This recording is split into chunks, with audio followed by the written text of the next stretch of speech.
কখনো পাখিদের দেখেছেন? যেভাবে মানুষ তার সন্তানকে জন্ম দেয়, পাখিরাও সন্তানদের জন্ম দেয়।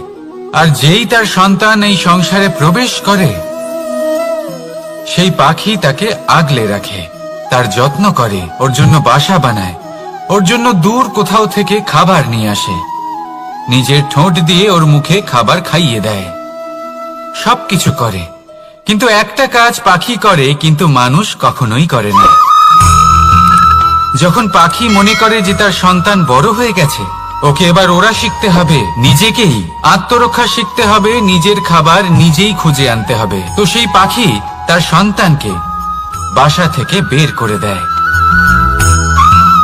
তারপর সেই পাখির সন্তান নিজে উড়তে শেখে, আত্মরক্ষা করতে শেখে এবং আস্তে আস্তে সে আত্মনির্ভর হয়ে ওঠে। কিন্তু মানুষ কি তার সন্তানের সাথে এটাই করে? কখনোই নয়। মানুষ তার সন্তানকে নিজের সাথে বেঁধে রাখে, সব সময় তার লালন পালনের, তার দেখাশোনার ব্যবস্থা করে রাখে, আর এটাই ভাবেন যে আমি হলাম ওর পালনকর্তা, ওর খেয়াল রাখা তো আমার কর্তব্য। কিন্তু না, এই কাজ করতে করতে উনি আস্তে আস্তে নিজেরই সন্তানের শত্রু হয়ে ওঠেন, তার বিকাশের শত্রু হয়ে ওঠেন। তাই যখন সন্তান বড় হবে তখন অবশ্যই ভালোবাসুন, কিন্তু পাখির মতো কঠোর হওয়াও প্রয়োজনীয়, তবেই তার বিকাশ হবে। ওকে নিজের কষ্ট নিজেকেই সহ্য করতে দিন, শিখতে দিন জীবনের অনুভূতি কেমন, তবেই তার বিকাশ হবে। নয়তো সেই সন্তান আজীবন আপনার জন্য বোঝা হয়ে থাকবে, আর আপনি তার বিকাশের পথে আজীবন বাধা হয়ে থাকবেন। আর আমার মনে হয় না আপনি সেটা চাইবেন, তাই তো? আসুন আমার সাথে ভালোবেসে বলুন রাধা রাধা। লক্ষ্য, পথ আর সাফল্য, এই তিনটেই একে অপরের সাথে জড়িত, কিন্তু অনেকবার মানুষ এদের ঠিকভাবে বুঝতে পারেন না। তারা ভাবেন যে যেরকম লক্ষ্য হবে সেরকমই পথ হবে, সেই মতোই লক্ষ্য কঠিন হলে পথ কঠিন হবে, লক্ষ্য সরল হলে পথও সরল হবে। যদি আপনাকে আসল সত্যের সাথে অবগত করাই, তাহলে দেখবেন সবকিছুই এর উল্টো। লক্ষ্য নিজের পথ বানায় না,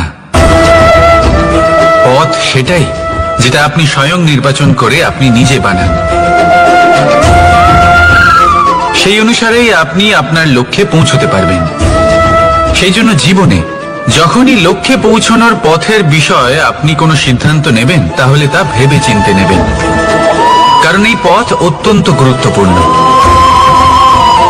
পথ যদি শুভ হয়, তাহলে লক্ষ্য আপনা থেকেই শুভ হয়ে যায়। তাহলে আসুন আমার সাথে ভালোবেসে বলুন রাধা রাধা। এই সংসারে সাফল্য লাভ করার জন্য জ্ঞানের প্রয়োজন হয়, পরিশ্রমের প্রয়োজন হয়, দৃঢ় নিষ্ঠার প্রয়োজন হয়, নিরন্তর চেষ্টা করা প্রয়োজনীয়। কিন্তু আরো কিছু আছে যা অত্যন্ত প্রয়োজনীয় এবং গুরুত্বপূর্ণ, তা হলো ভালো বন্ধু।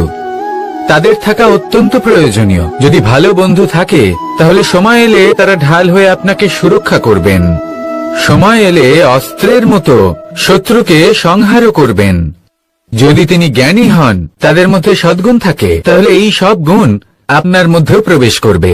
তাহলে সাফল্যের জন্য ভালো বন্ধু পাওয়া অত্যন্ত প্রয়োজনীয়। কিন্তু শুধু বন্ধু কেন, ভালো শত্রুও থাকা প্রয়োজনীয়। এবার আপনি ভাববেন, এ আমি কি বললাম?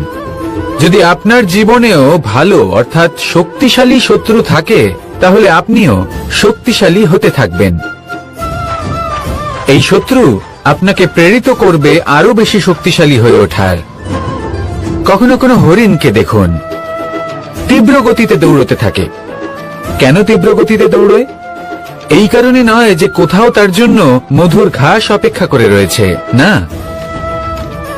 সে এই কারণে তীব্র গতিতে দৌড়য় কারণ সেটা না করলে তার পেছনে একটি সিংহ আছে যে ওকে নিজের ভোজন করে ফেলবে। তাই জীবনে বিপদ, সংকট, এই সবকিছুও হলো অত্যন্ত গুরুত্বপূর্ণ। তার সম্মুখীন হতে শিখুন আর আমার সাথে ভালোবেসে বলুন রাধা রাধা। ধৈর্য, এই ধৈর্য কি কোনো গুণ, কোনো অনুভূতি, কোনো দৃষ্টিভঙ্গি? আমার জন্য ধৈর্য এক বাহন। আপনি হয়তো ভাবছেন এই কেমন বাহন? বাহন তো ঘোড়া হতে পারে, হাতি হতে পারে, উটও হতে পারে, কিন্তু ধৈর্যকে বাহন বানানো মানে? চলুন আপনাকে একটা কথা বোঝাই। পৃথিবীতে এমন কোনো বাহন নেই যে তার আরোহীকে আছড়ে ফেলেনি। সেটা উট হোক বা হাতি হোক বা ঘোড়া হোক, চলতে চলতে কখনো নড়বড় করেই বসে। তারপর সেই আরোহী পরে কারোর পায়, তারপর পরে তার নিজের নজরে। কিন্তু ধৈর্যরূপী বাহন কখনো কাউকে ফেলে না, কখনো না। না সেই আরোহী কারোর পায়ে পড়ে, আর না তো নিজের নজরে। কারণ ধৈর্য আপনাকে বিবেক প্রদান করে, বিবেক আপনাকে পরিকল্পনায় সাহায্য করে, আর পরিকল্পনা প্রদান করে আপনাকে শক্তি, আপনার লক্ষ্যের দিকে অগ্রসর হওয়ার। বুঝলেন? ধৈর্যকে সঙ্গে রাখুন, নিজেকে আরো ধৈর্যশীল করে তুলুন। এই ধৈর্যের সাহায্যে আরোহণ করে দেখুন কিভাবে এই বাহন আপনাকে আপনার গন্তব্যে পৌঁছে দেবে। রাধা রাধা। সংসারে এমন একটা ভ্রান্ত ধারণা রয়েছে যে সবকিছু ভাগ্যের দ্বারা পাওয়া যায়, কিন্তু ভাগ্য, প্রারব্ধ এ তো সকলের জন্যই সমান হয়। এটা তো ব্যক্তির উপরে নির্ভরশীল হয়, তার আকাঙ্ক্ষার উপরে নির্ভরশীল হয়, বাসনার উপরে নির্ভরশীল হয়, স্বভাবের উপরে নির্ভরশীল হয় যে উনি সেটা নিয়ে কি করেন। দেখুন, এই প্রসাদ কিন্তু সকলকেই দেওয়া হয়, কিন্তু তা গ্রহণ করবেন কিভাবে সেটা ব্যক্তির উপরে নির্ভর করে। আপনাকে এক উদাহরণ দিই। যেমন ধরুন, দুজন মানুষকে আমি একটা করে মাটির ডেলা দিলাম, সেটা নিয়ে তারা কি করবেন? একজন মানুষ তার ছোট ছোট ডেলা বানাবেন আর পথযাত্রীদের ওপরে ছুঁড়ে মারবেন, হাসি ঠাট্টা করবেন, তাদের বস্ত্র নোংরা করে দেবেন, সেটাতেই উনি আনন্দ পাবেন। অন্যদিকে দ্বিতীয় ব্যক্তি সেই মাটির ডেলা দিয়েই নিজের জন্য একটা কুঁড়ে ঘর বানাবেন। সেই কুঁড়ে ঘর যা রোদেতে, বৃষ্টিতে, ঝড়ে তাকে সুরক্ষিত রাখবে। অনুভূতি, এই অনুভূতি বদলাতে শিখুন। এই অনুভূতি অত্যন্ত গুরুত্বপূর্ণ। ভালোবাসাতেও এই অনুভূতি হলো অত্যন্ত গুরুত্বপূর্ণ। ভালোবাসা সে বন্ধুর সাথে হোক, মা বাবার সাথে হোক, ভাই বোনের সাথে হোক, স্ত্রীর সাথে হোক, যে কারোর সাথে হোক। মনে রাখবেন, এই হলো সেই অনুভূতি যা আপনার ভাগ্য নির্ধারণ করে থাকে। তাহলে আসুন আমার সাথে প্রেমের অনুভূতি নিয়ে বলুন, রাধা রাধা। শক্তি এক অত্যন্ত বিচিত্র বস্তু, বা বলতে পারেন অনুভূতি। পিতা সবসময় চান যেন তিনি তার শক্তি পুত্রকে সঁপে দিতে পারেন, যাতে সে শক্তিশালী হয়, যাতে তার মঙ্গল হয়। তার পুত্র সবসময় চায় যাতে সে পিতার সেই শক্তি লাভ করে, কিন্তু সেই শক্তি লাভ করার জন্য পুত্র হওয়া যথেষ্ট নয়, যোগ্য পাত্র হতে হয়। আসুন আপনাকে সহজে বোঝাই। যদি আপনি সুপাত্র হন আর আপনাকে শক্তি দেওয়া হয়, তাহলে আপনি সেই শক্তির গুরুত্ব বুঝবেন, কোথায় সেই শক্তি প্রয়োগ করা উচিত সেটা বুঝবেন। আর এটা যেহেতু অর্জন করা শক্তি হবে, সেই শক্তির অপব্যবহার হবে না। কিন্তু যদি এই আপনি কুপাত্র হন আর যদি আপনাকে এই শক্তি দেওয়া হয়, তাহলে কি হবে? দেখতে গেলে এই শক্তি আপনি দান হিসেবে পেয়েছেন, তাই না আপনি এই শক্তির গুরুত্ব বুঝবেন আর না এর প্রয়োগ আপনি জানবেন। তার অপব্যবহার হওয়া সুনিশ্চিত। তাই যদি আপনি কোনো শক্তি অর্জন করতে চান, তাহলে আগে তার যোগ্য হয়ে উঠুন। পুত্র নয়, পাত্র হয়ে উঠুন। আর আমার সাথে ভালোবেসে বলুন, রাধা রাধা। কথায় আছে, প্রত্যেক পুত্র তার পিতার প্রতিচ্ছবি হয়, আর সমস্ত প্রতিচ্ছবি চায় যেন সে তার অস্তিত্ব প্রাপ্ত করতে পারে। পুত্র চায় সে যেন তার পিতার মতো হয়, বা কখনো কখনো তার থেকেও শ্রেষ্ঠ হয়। সেটা কোনো অনুচিত ব্যাপার নয়। অনুচিত তখন হয় যখন পুত্র নিজের পিতার মতো হবার স্বপ্ন পূরণ করতে গিয়ে বা তার থেকেও শ্রেষ্ঠ হওয়ার স্বপ্ন পূরণে অনুচিত পথের আশ্রয় নেয়। কারণ তারপরে সে তার পিতার গুণগুলি আত্মসাৎ করতে চায় না। সে শুধুই এটা চায় যে সংসারের চোখে যেন আমি শ্রেষ্ঠ প্রমাণিত হই। এটা অনুচিত।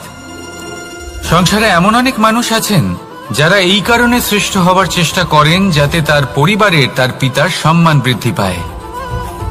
এমনও মানুষ থাকেন, আর এটাই হলো পার্থক্য উদ্দেশ্যের। মনে রাখবেন, যদি আপনার উদ্দেশ্য শুভ হয় তাহলে পথও শুভ হবে, যদি আপনার উদ্দেশ্য অশুভ হয় তাহলে পথও অশুভ হবে। তাহলে নিজের পিতার মতো হবার চেষ্টা অবশ্যই করুন, তার থেকেও শ্রেষ্ঠ হওয়ার চেষ্টা অবশ্যই করুন, কিন্তু মনে রাখবেন আপনার সংকল্প আর আপনার উদ্দেশ্য এই দুই শুভ হওয়া উচিত। তাহলে আসুন আর আমার সাথে ভালোবেসে বলুন, রাধা রাধা। শক্তি শক্তি অর্জন করা এতটা কঠিন নয় যতটা শক্তি লাভ করার পরে সেই শক্তি সামলানো কঠিন হয়। কারণ যেই মানুষ শক্তি লাভ করে তার মনে গর্ববোধ জন্মায়, জন্মায় অহংকার, জন্মায় জেদ। তাই শক্তি প্রাপ্ত করার সাথে বিনম্র থাকাও অত্যন্ত আবশ্যক। আর এটা আমাদের শেখা উচিত বৃক্ষের থেকে। বৃক্ষ যা আমাদের ফল দেয়, বৃক্ষ যা যত ফল দেয় ততটাই ঝুঁকে যায়। আমরা পাথর মারি ওই বৃক্ষের থেকে ফল প্রাপ্ত করার জন্য। সেই পাথরের মার সহ্য করেও বৃক্ষ আমাদের ফল দেয়। কোনো গর্ববোধ নেই, কোনো অহংকার বোধ নেই, আর সেই জন্য এই বৃক্ষের পুজো করা হয়। এটাই হলো মাহাত্ম্য শক্তির সাথে বিনম্রতার। যদি এই শক্তি সৃজন করে থাকে, সাহায্য করে থাকে, সম্বল হয়ে থাকে, তবেই সেই শক্তি উপযুক্ত। আর নয়তো সেই শক্তি একদিন আপনাকে আসক্ত অবশ্যই করবে। তাহলে শক্তি অবশ্যই অর্জন করুন, কিন্তু তার সাথে সেই শক্তি সামলানোর মতো বিবেকও আপনাকে অবশ্যই জাগ্রত করতে হবে। তাহলে আসুন আমার সাথে ভালোবেসে বলুন, রাধা রাধা। অহংকার অত্যন্ত বলশালী হয়। এই অহংকার মানুষকে কখনো নত হতে দেয় না। অদ্ভুত ব্যাপার, এই অহংকার যা মানুষকে কখনো নত হতে দেয় না, সেটাই তার পতনের কারণও হয়ে দাঁড়ায়। যেখানে মানুষ এটা ভাবতে শুরু করে যে শুধুমাত্র সেই যোগ্য, সেখান থেকেই তার পতনের আরম্ভ, ঠিক কিনা? দেখুন, যদি কোনো মানুষ এটা ভাবে যে আমি এই সব কিছু করতে পারি, তাহলে তা হলো বিশ্বাস। কিন্তু যদি সে এটা ভাবতে থাকে যে শুধুমাত্র আমি এই কাজ করতে পারি, তাহলে তা হলো সেই ব্যক্তির অহংকার। আর এটা আপনাকে বিনাশের দিকে অবশ্যই নিয়ে যাবে। মনে রাখবেন, যখন আমি আর শুধুমাত্র এই দুই এক হয়ে যায়, সেখান থেকে আপনার পতনের সূত্রপাত হবেই। তাই আপনি কখনোই এই অহংকারের চক্রব্যূহে ফেঁসে যাবেন না। বিশ্বাস রাখুন নিজের ওপর এবং অন্যের ওপরও। আর মনে রাখবেন, বিশ্বাসের মধ্যে বিশ্বের প্রত্যেকটা বস্তু বসবাস করে। তাই এই অহংকারকে ত্যাগ করে ফেলুন আর আত্মবিশ্বাসের ওপর মনোসংযোগ করুন। আর আমার সাথে ভালোবেসে বলুন, রাধা রাধা। মানুষ নিজের জীবনে ঈশ্বরকে খুব মান্য করে, ওনার জন্য কি না করে। ভিন্ন ভিন্ন নামে তাকে স্মরণ করে, তাকে পুজো করে, তার আরাধনা করে। সে জানে যে ঈশ্বর তাকে শক্তি অবশ্যই দেবেন, তাকে সাহায্য অবশ্যই করবেন। কিন্তু যখন প্রশ্ন আসে গুরু এবং ঈশ্বরের, তখন গুরুর মান কখনো কম হওয়া উচিত নয়। কারণ সত্যি বলতে কি, গুরুই হলেন সেই সিঁড়ি যা বেয়ে আপনি ঈশ্বরের কাছে পৌঁছানোর পথ খুঁজে পাবেন। সেই পথ আপনি গুরুর থেকেই পাবেন। গুরু না থাকলে আপনি কখনো ঈশ্বর লাভ করতেই পারবেন না। আর জীবনে অনেক সময় লক্ষ্যের থেকেও অনেক বেশি গুরুত্বপূর্ণ হলো পথ। তাই এই পথের সম্মান করতে শিখুন, অর্থাৎ গুরুকে সম্মান করতে শিখুন। কারণ গুরুই হলেন পরমেশ্বর। তাহলে আসুন আর আমার সাথে ভালোবেসে বলুন, রাধা রাধা। আপনার জীবনে আপনার প্রকৃত বন্ধু আসলে কে? আপনার সব থেকে শ্রেষ্ঠ মিত্র আসলে কে? তিনি যিনি সময় এলে পরে আপনাকে সাহায্য করেন, নাকি তিনি যিনি সময় এলে পরে আপনাকে অর্থ দেন। দেখুন, আমরা হলাম মানুষ, আমাদের জীবনে লেনদেন চলতেই থাকে, এটা আমাদের জীবনের অভিন্ন অংশ। কিন্তু অনেক সময় এমন হয় যে আমরা তাকেই নিজের প্রকৃত বন্ধু বলে মনে করি, যিনি আমাদের একটা বহুমূল্য উপহার দেন, ঠিক কিনা?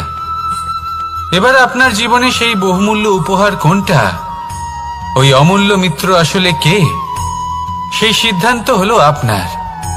কিন্তু যদি আপনি আমাকে জিজ্ঞেস করেন, তাহলে আমার মতে স্বর্ণ, হিরে, মুক্ত, ধন এগুলো বহুমূল্য নয়।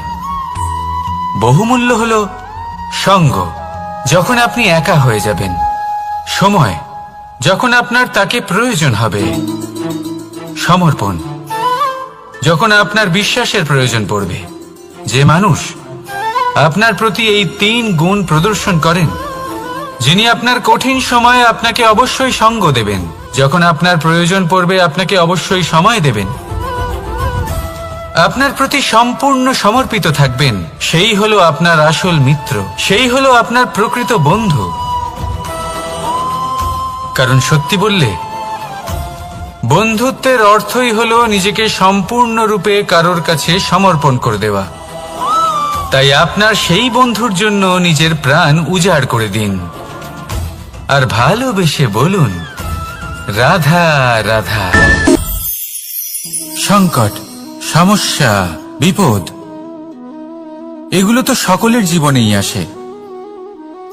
অনেক সময় এমন হয় যে মানুষের জীবনে যখন এমন কোনো বিপদ আসে, তখন সে ভয়ভীত হয়ে পড়ে, চিন্তিত হয়ে পড়ে, নিরাশ হয়ে যায়। কিন্তু আমি আপনাকে একটা সত্যি কথা বলি, যে আমাদের ব্যক্তিত্বের বিকাশের জন্য, আমাদের নিজেদের লক্ষ্যে পৌঁছে দেবার জন্য এই সংকট, এই সমস্যা এগুলো অত্যন্ত গুরুত্বপূর্ণ। আর এর উদাহরণ আমি নয়, বরং প্রকৃতি স্বয়ং দেবে। আপনি নিজেই ধরিত্রী মাতাকে দেখে নিন। ধরিত্রী মাতা সূর্যের তাপ সহ্য করেন কেন? যাতে পৃথিবীতে যে জল রয়েছে তা বাষ্পে পরিণত হয়ে ওপরে উঠে মেঘ হয়, আর পৃথিবীতে বর্ষা হয়ে ফিরতে পারে, নতুন জীবন দান করে। আর অন্যদিকে পাতা ঝরার মরশুমে কোনো বৃক্ষকে দেখুন, পাতা ঝরার মরশুমে সমস্ত পাতা ঝরে যায়, তারপরে সেই গাছে নবনির্মাণ হয়, নতুন পাতা জন্মায়, সেই গাছ আবার ভরে ওঠে, সবুজে সবুজ হয়ে ওঠে। সেইভাবেই আপনার জীবনেও সংকট এবং সমস্যা এগুলো তো আসতেই থাকবে, কিন্তু আপনার এগুলিকে ভয় পেলে চলবে না, পিছু হটলে চলবে না, নিরাশ হলে চলবে না, বরং দৃঢ়তার সাথে, সাহসের সাথে তার সম্মুখীন হতে হবে। যদি আপনি এটা করতে শিখে যান, তাহলে আপনি দেখবেন যে এই সমস্যা, এই সংকট, এই বিপদ আপনাকে শক্তি প্রদান করবে। আসুন আমার সাথে ভালোবেসে বলুন, রাধা রাধা। প্রকাশ কার মধ্যে থাকে? সূর্য। শীতলতা কার মধ্যে থাকে? চন্দ্রমার মধ্যে। এবার যদি সূর্যের মধ্যে প্রকাশ না থাকে কি হবে? অন্ধকার। যদি চন্দ্রমার মধ্যে শীতলতা না থাকে তাহলে কি হবে? মহা অন্ধকার। সবকিছু অন্তরে আছে, শুভভাব আর সত্যতা প্রত্যেকটা মানুষের অন্তরের মধ্যে থাকবেই থাকবে। যদি এটা না থাকে তাহলে জেনে রাখুন কিছুই নেই। যেমন একটা প্রদীপ যা জ্বলছে, যা প্রকাশ দিচ্ছে, অন্ধকারে আমাদের পথ প্রদর্শন করছে। কেন জ্বলে? কারণ ওর মধ্যে একটা সলতে আছে যা জ্বলছে। সলতে কেন জ্বলে? কারণ তার ভিতর ঘি আছে যা ওই সলতেকে জ্বলতে সাহায্য করে। সবকিছুই আমাদের মনের ভিতরেই রয়েছে, ভালো ভাব এবং সততাও। এই নিয়েই কর্ম করতে থাকুন আর জীবনের সামনে এগোতে থাকুন। সমস্ত জীবন আলোকিত হয়ে উঠবে। আসুন আর আমার সাথে ভালোবেসে বলুন, রাধা রাধা। কে পৌঁছানো অত্যন্ত কঠিন হয়।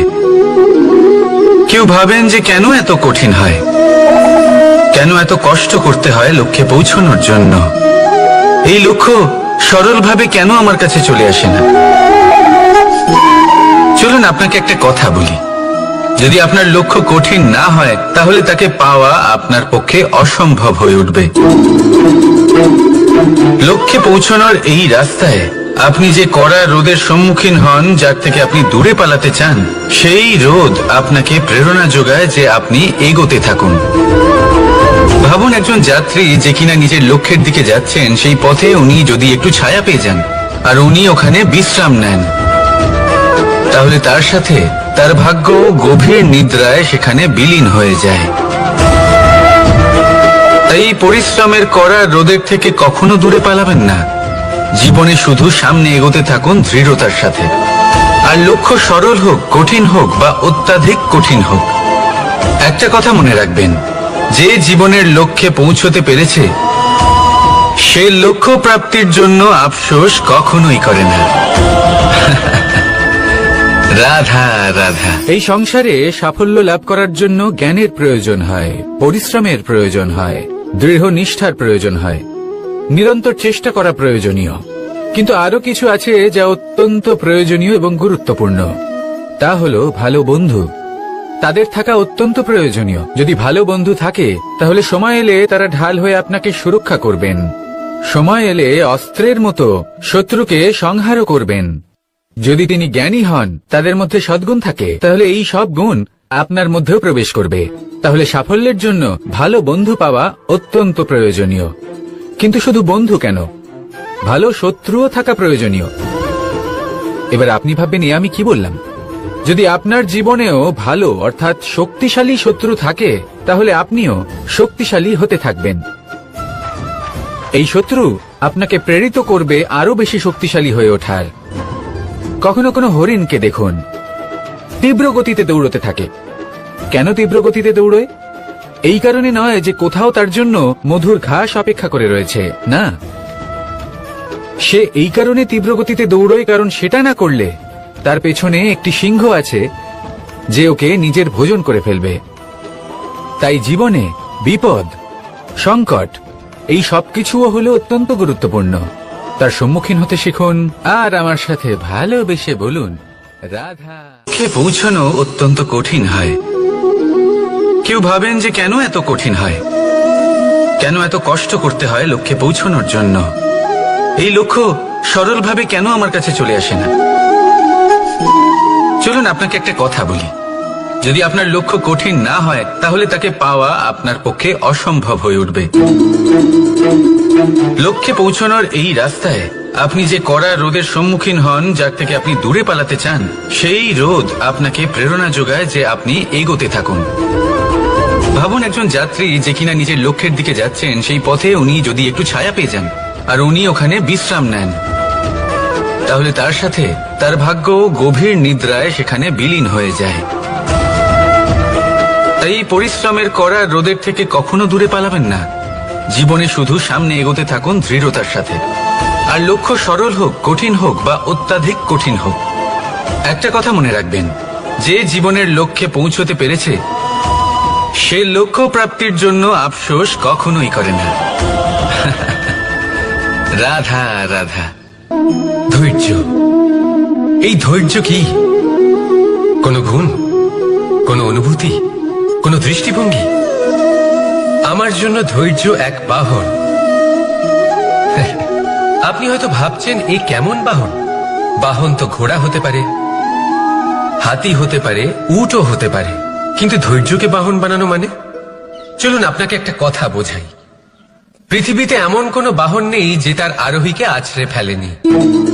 সেটা উট হোক বা হাতি হোক বা ঘোড়া হোক, চলতে চলতে কখনো নড়বড় করেই বসে। তারপর সেই আরোহী পড়ে কারোর পায়, তারপর পড়ে তার নিজের নজরে। কিন্তু ধৈর্যরূপী বাহন কখনো কাউকে ফেলে না, কখনো না। না সেই আরোহী কারোর পায়ে পড়ে আর না তো নিজের নজরে। কারণ ধৈর্য আপনাকে বিবেক প্রদান করে, বিবেক আপনাকে পরিকল্পনায় সাহায্য করে, আর পরিকল্পনা প্রদান করে আপনাকে শক্তি, আপনার লক্ষ্যের দিকে অগ্রসর হওয়া। বুঝলেন? ধৈর্যকে সঙ্গে রাখুন, নিজেকে আরো ধৈর্যশীল করে তুলুন। এই ধৈর্যের সাহায্যে আরোহণ করে দেখুন কিভাবে এই বাহন আপনাকে আপনার গন্তব্যে পৌঁছে দেবে। রাধা রাধা। সংসারে এমন একটা ভ্রান্ত ধারণা রয়েছে যে সবকিছু ভাগ্যের দ্বারা পাওয়া যায়, কিন্তু ভাগ্য, প্রারব্ধ এ তো সকলের জন্যই সমান হয়। এটা তো ব্যক্তির উপরে নির্ভরশীল হয়, তার আকাঙ্ক্ষার উপরে নির্ভরশীল হয়, বাসনার উপরে নির্ভরশীল হয়, স্বভাবের উপরে নির্ভরশীল হয় যে উনি সেটা নিয়ে কি করেন। দেখুন, এই প্রসাদ কিন্তু সকলকেই দেওয়া হয়, কিন্তু তা গ্রহণ করবেন কিভাবে সেটা ব্যক্তির উপরে নির্ভর করে। আপনাকে এক উদাহরণ দিই। যেমন ধরুন, দুজন মানুষকে আমি একটা করে মাটির ডেলা দিলাম, সেটা নিয়ে তারা কি করবেন? একজন মানুষ তার ছোট ছোট ডেলা বানাবেন আর পথযাত্রীদের ওপরে ছুঁড়ে মারবেন, হাসি ঠাট্টা করবেন, তাদের বস্ত্র নোংরা করে দেবেন, সেটাতেই উনি আনন্দ পাবেন।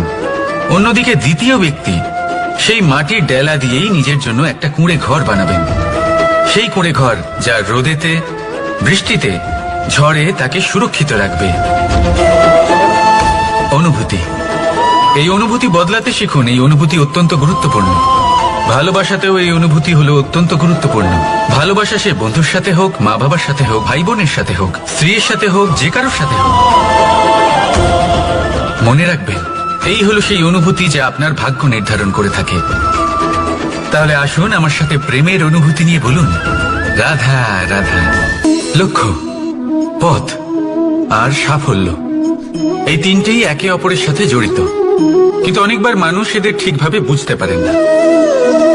তারা ভাবেন যে যেরকম লক্ষ্য হবে সেরকমই পথ হবে। সেই মতোই লক্ষ্য কঠিন হলে পথ কঠিন হবে, লক্ষ্য সরল হলে পথও সরল হবে। যদি আপনাকে আসল সত্যের সাথে অবগত করাই, তাহলে দেখবেন সবকিছুই এর উল্টো। লক্ষ্য নিজের পথ বানায় না, পথ সেটাই যেটা আপনি স্বয়ং নির্বাচন করে আপনি নিজে বানান। সেই অনুসারেই আপনি আপনার লক্ষ্যে পৌঁছতে পারবেন। সেই জন্য জীবনে যখনই লক্ষ্যে পৌঁছানোর পথের বিষয়ে আপনি কোনো সিদ্ধান্ত নেবেন, তাহলে তা ভেবে চিন্তে নেবেন, কারণ এই পথ অত্যন্ত গুরুত্বপূর্ণ। পথ যদি শুভ হয়, তাহলে লক্ষ্য আপনা থেকেই শুভ হয়ে যায়। তাহলে আসুন আমার সাথে ভালোবেসে বলুন, রাধা রাধা।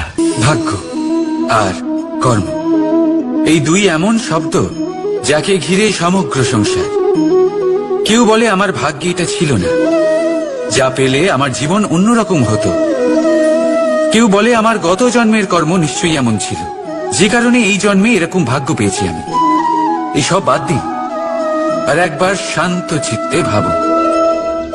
আপনি বুঝতে পারবেন যে ভাগ্য আর কর্ম এই দুই এই জন্মের।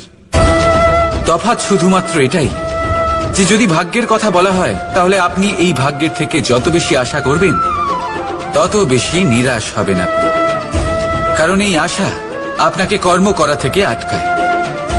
যদি কথা বলা হয় কর্মের, তাহলে নিজের কর্মের প্রতি যত বিশ্বাস রাখবেন, তত বেশি সফলতা আপনার কাছে আসবে। তাই একটা কথা মনে রাখবেন, ভাগ্য আপনার কর্ম নির্ধারণ করে না, কিন্তু আপনার কর্ম আপনার ভাগ্যকে অবশ্যই নির্ধারণ করে। রাধা রাধা। নাম কত সাধারণ একটা বিষয়। প্রত্যেক মানুষ যে জন্ম নেয়, তাকে একটা নাম দেওয়া হয়, যা সে পেয়ে থাকে তার মাতা পিতার দ্বারা, না হলে তার গুরুর দ্বারা, বা কোনো আত্মীয়ের দ্বারা, বা কোনো কাছের মানুষের দ্বারা। এই নামের সাথে সে আস্তে আস্তে বেড়ে ওঠে। কিন্তু এটাই কি সেই নাম? এই নামই কি সবকিছু? কখনোই নয়। একটা নাম সেটা যা আপনি জন্মের সময় লাভ করেন, যে নামে আপনি কর্মের পথে অগ্রসর হন। আরো একটা নাম সেটা যা আপনি আপনার কর্মের দ্বারা অর্জন করেন, আর এই নামেই আপনাকে সবাই যুগ যুগ ধরে মনে রাখে। আপনার আসল নাম সেটা নয় যা আপনাকে জন্মের সময় দেওয়া হয়েছিল। আপনার আসল নাম সেটা যেটা আপনি আপনার কর্ম দ্বারা লাভ করেছেন, কারণ সেই লাভের পেছনে প্রচুর প্রয়াস লুকিয়ে থাকে, অনেক পরিশ্রম লুকিয়ে থাকে। কিন্তু যদি আপনি চান যে মানুষ আপনার নাম মনে রাখে, তাহলে আপনাকে কর্মের পথে অগ্রসর হতেই হবে। শুভ কর্ম করতে হবে, অনর্গল চেষ্টা করে যেতে হবে, মহান কাজ করতে হবে, আর বিশ্বাস করুন, আপনি একটা মহান নামের ফল অবশ্যই লাভ করবেন। রাধা রাধা। আমি এখানে একা এই বনে বসে আছি, বাঁশি বাজাচ্ছি। কার জন্য? কে আছেন এখানে? কেউ নেই। আমার প্রজা, আমার রাজ্য, আমার পরিবার আমার থেকে অনেক দূরে আছেন। আমি এখানে একা এই বনে বসে এই আকাশের এই রঙের, গাছের এই সব ফলের, মাটির সুবাসের আনন্দ উপভোগ করছি। কেন? আমি হলাম দ্বারকাধীশ। এমন কি রাজকীয় বা ভৌতিক সুখ রয়েছে যে আমি ওখানে পেতে পারি না?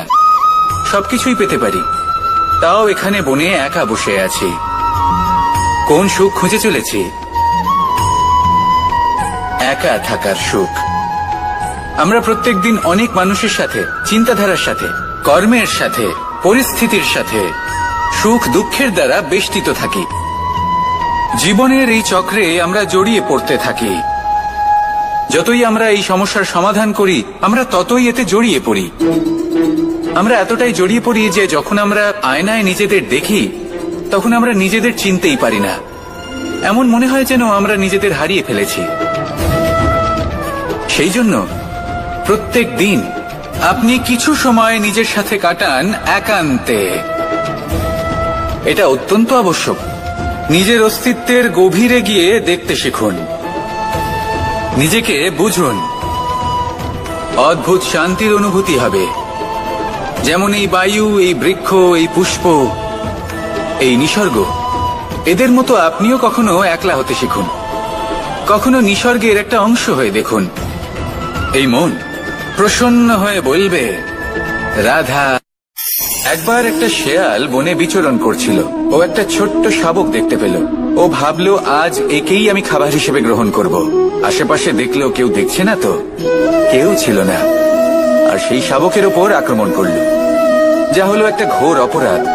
বনের নিয়ম অনুসারে আপনি কখনোই শাবকের ওপর আক্রমণ করতে পারেন না। তারপর এই খবরটা যখন রাজা সিংহ জানতে পারলেন, সভার আয়োজন করলেন। কিন্তু সেখানে শেয়াল বলল, আমি তো এরকম কিছু করিনি। কিন্তু যদি আপনি এরকম বলেন, কোনো প্রমাণ দিন, এর কোনো সাক্ষী আছে? তখন রাজা সিংহ পেঁচাকে ডেকে পাঠালেন, যে সেই মুহূর্তে বৃক্ষের শাখার ওপর বসেছিল। সে সব কিছু দেখেছিল। পেঁচা সব সত্যি কথা বলল, আর শেয়ালকে মৃত্যুদণ্ড দেয়া হলো। এবার এই কাহিনী আমি আপনাকে কেন শোনালাম? কারণ মানুষও কখনো কখনো এরকম কর্ম করেন যা শিয়াল করেছে। এটা ভাবেন কেউ দেখছে না, যখন আমি অনুচিত কর্ম করতেই পারি। কিন্তু না, আপনি যাই করুন না কেন, কেউ না কেউ অবশ্যই তা দেখছে। কোনো ব্যক্তি না হলেও কোনো প্রাণী, না হলে কোনো যক্ষ বা দেব বা প্রেত। যদি এনারা কেউ না দেখেন, তাহলে ধরিত্রী মাতা দেখেন, যেখানে দাঁড়িয়ে আপনি সেই কর্ম করছেন, তাই না? তাই একটা কথা সবসময় মনে রাখবেন, কে দেখছেন কে দেখছেন না সেই বিষয়ে ভাবা ছেড়ে দিন। এটা খুব সহজ কথা। আপনি যদি উচিত কর্ম করেন, উচিত ফল পাবেন। যদি অনুচিত কর্ম করেন, তাহলে আপনি অনুচিত ফল অবশ্যই পাবেন। সেই জন্য উচিত পথে চলতে থাকুন, উচিত কর্ম করতে থাকুন, আর আমার সাথে ভালোবেসে বলুন রাধা রাধা। বাহ, পুষ্পের সুবাস আমার খুব ভালো লাগে। অত্যন্ত সুন্দর হয় এই পুষ্প। এইভাবে চারিদিকে পুষ্প দেখে মন আনন্দিত হয়ে ওঠে। এবার আপনারা ভেবে দেখুন, আমার চারিদিকে পুষ্প নয়, আগুন আছে। তাহলে কি হবে? আমার শরীর কি জ্বলে যাবে না? অবশ্যই জ্বলবে। শরীরকে কি আগুনের তাপ সহ্য করতে হবে না? অবশ্যই সহ্য করতে হবে। এটাই হলো প্রকৃতির নিয়ম। এই নিয়ম কিন্তু আমরা সবাই জানি, কিন্তু আমাদের মধ্যে বেশিরভাগ মানুষ এই বিভ্রান্তি নিয়ে বাঁচি যে এই যে প্রকৃতির নিয়ম, তা আমার ওপর প্রযোজ্য নয়। তা কিন্তু নয়। আমাদের চতুর্দিকে এই যে নিসর্গ রয়েছে, আমরা তার কতটা ক্ষতি করি সেটা একবার ভেবে দেখুন। আমরা বনাঞ্চল জ্বালিয়ে দিই, বায়ু দূষিত করি, জল দূষিত করি, প্রাণীদের হত্যা আমরা করি। কেন? এই নিসর্গ আমরা নষ্ট করি, যদিও আমরা জানি যে আমরাও হলাম এই নিসর্গেরই অংশ। এবার দেখুন, শরীরের কোনো অংশে যদি আগুন ধরান, আস্তে আস্তে সমস্ত শরীরও জ্বলে যাবে। সেইভাবেই নিসর্গ যদি নষ্ট হয়ে যায়, তাহলে মনুষ্য জাতিও নষ্ট হয়ে যাবে। তাই এই যে নিসর্গ আপনি দেখছেন, এই পুষ্প, এই বৃক্ষ, বায়ু, জল, এদের সকলকে রক্ষা করুন, নষ্ট নয়। মনে রাখবেন, যদি নিসর্গ থাকে মানুষ থাকবে, যদি নিসর্গ থাকে তাহলেই জীবন থাকবে। আসুন আমার সাথে ভালোবেসে বলুন, রাধা রাধা। কারই না পছন্দ বলুন তো?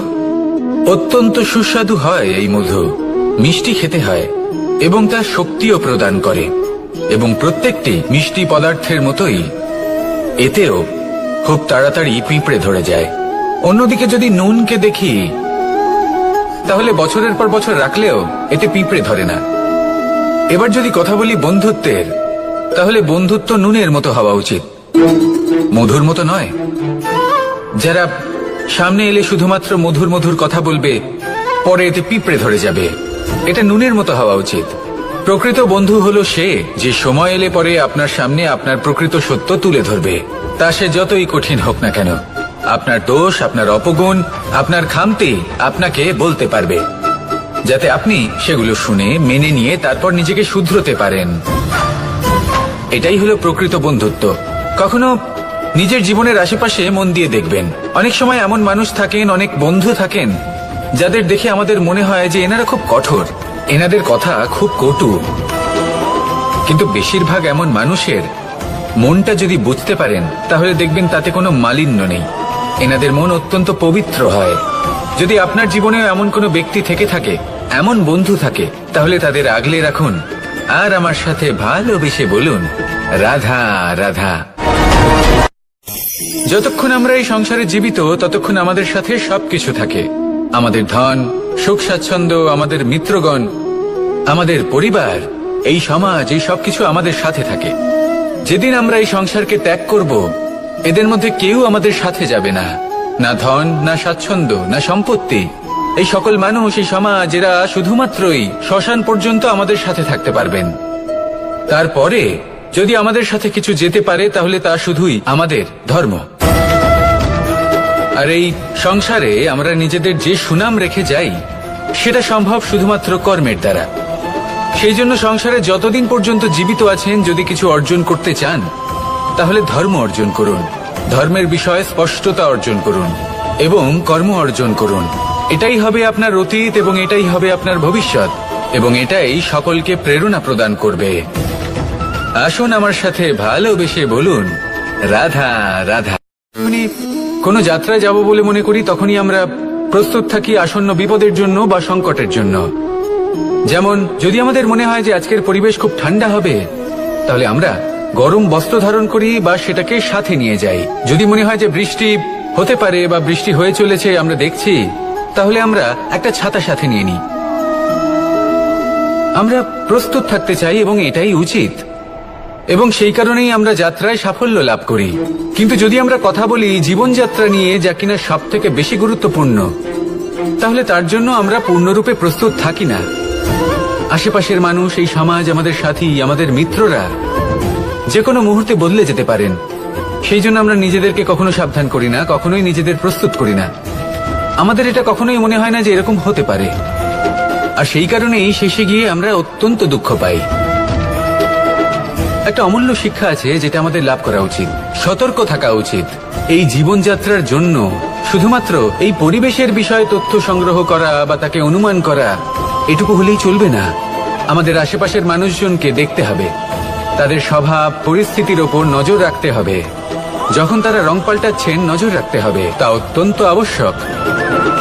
পরিবর্তন আপনার জীবনে অবশ্যম্ভাবী, সঠিকভাবে তার সম্মুখীন হন। আসুন আমার সাথে ভালোবেসে বলুন, রাধা।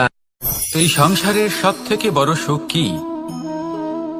কেউ বলবেন নিজের লক্ষ্য প্রাপ্ত করা, কেউ বলবেন ধন উপার্জন করা, কেউ বলবেন নিদ্রাই সব থেকে বড় সুখ, কেউ বলবেন রাজ্য লাভ করা, আবার কেউ বলবেন মাতার হাত থেকে খাবার খাওয়া, আদি ইত্যাদি। কিন্তু যদি সত্যি কথা বলি, এই সংসারের সব থেকে বড় সুখ হলো সেবা করা। কখনো কাউকে সেবা করে দেখুন। এই সেবা দ্বারা অন্য কোনো মানুষের আশীর্বাদ লাভ করাতেই সুখ রয়েছে। আপনার সেবা ভাব দ্বারা যখন কোনো মানুষ নিজের অন্তরাত্মা থেকে আপনাকে আশীর্বাদ করে, তার থেকে বড় সুখ আর কিছুই নেই। কারণ প্রত্যেক মানুষের মধ্যে ঈশ্বর বাস করেন। নরের সেবাই হলো নারায়ণের সেবা। নিষ্কাম সেবা করাই হলো সব থেকে বড় সুখ। তাই নিজের অন্তরে সেবার এই ভাব জাগ্রত করুন।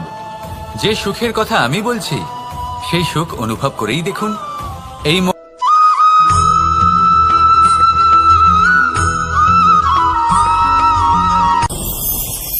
ভয়ের সাথে আমরা সবাই পরিচিত, কষ্ট আমরা সবাই পেয়েছি।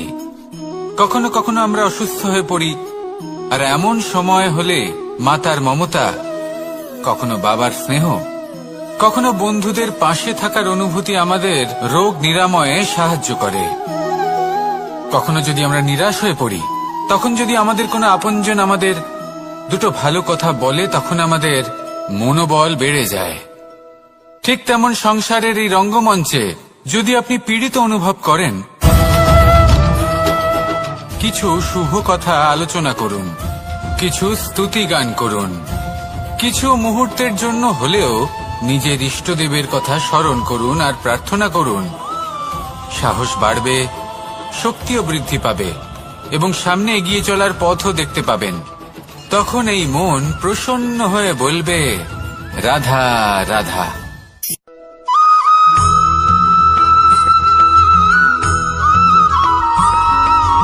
ফিরে আসছিলেন এবং তাদের ফেরার পথে হঠাৎ করে কোথাও থেকে একটি বাছুর চলে এলো।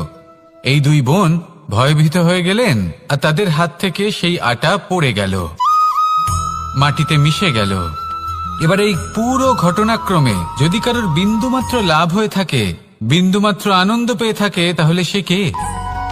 সেই ছোট বোন, যিনি মাঝে মাঝেই গমের দানা তুলছিলেন এবং খাচ্ছিলেন।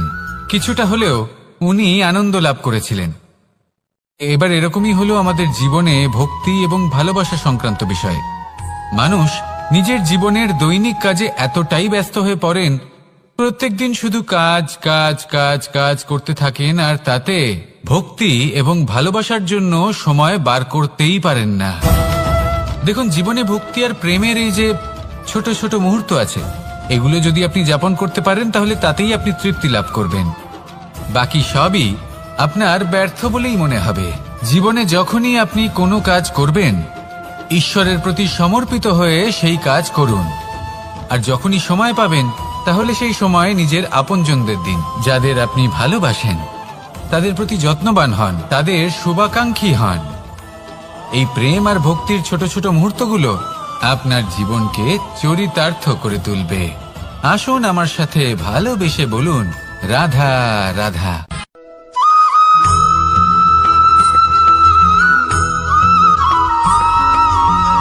মানুষের মানসিকতা এমন হয় যে সে যতটা করে আশা করে যে তার থেকে অনেক বেশি তার বদলে সে পাবে। দেখুন, সবকিছুই আপনার ভাবনা চিন্তার উপর নির্ভর করছে। আপনি যদি ফলের বিষয়ে ভেবে কর্ম করতে থাকেন, তাহলে সেটা অনুচিত। জীবনের আসল আনন্দ হলো নিজের কর্ম করতে থাকা, ফলের চিন্তা করা উচিত নয়। যদি আপনি এরকম ভাবেন যে আমি এতটা করছি, আমার এতটা পাওয়া উচিত, সেই ভাবনা অনুচিত। যদি আপনি সেবার মানসিকতা নিয়ে কর্ম করতে থাকেন, কর্মচক্রে প্রবাহিত হন, যদি আপনি এমন ভাবনা রাখেন যে আমি এতটা পাচ্ছি, তাই এর থেকে অনেক বেশি আমি কর্ম করব, তাহলে নিশ্চিতরূপে আপনি যতটা করছেন তার থেকে অনেক বেশি আপনি পাবেন। আপনার আশার থেকে অনেক বেশি আপনি পাবেন। শুধু জীবনে অনেক বেশি কাজ করতে থাকুন, ফলের চিন্তা করবেন না। আর মনে রাখবেন, এই ভাবনাই সব থেকে বড় বীজ। কর্মের উপর বিশ্বাস রাখুন। জীবনে যা যা আপনি চান সবই সুখময় হবে। আসুন আর আমার সাথে ভালোবেসে বলুন, রাধা রাধা।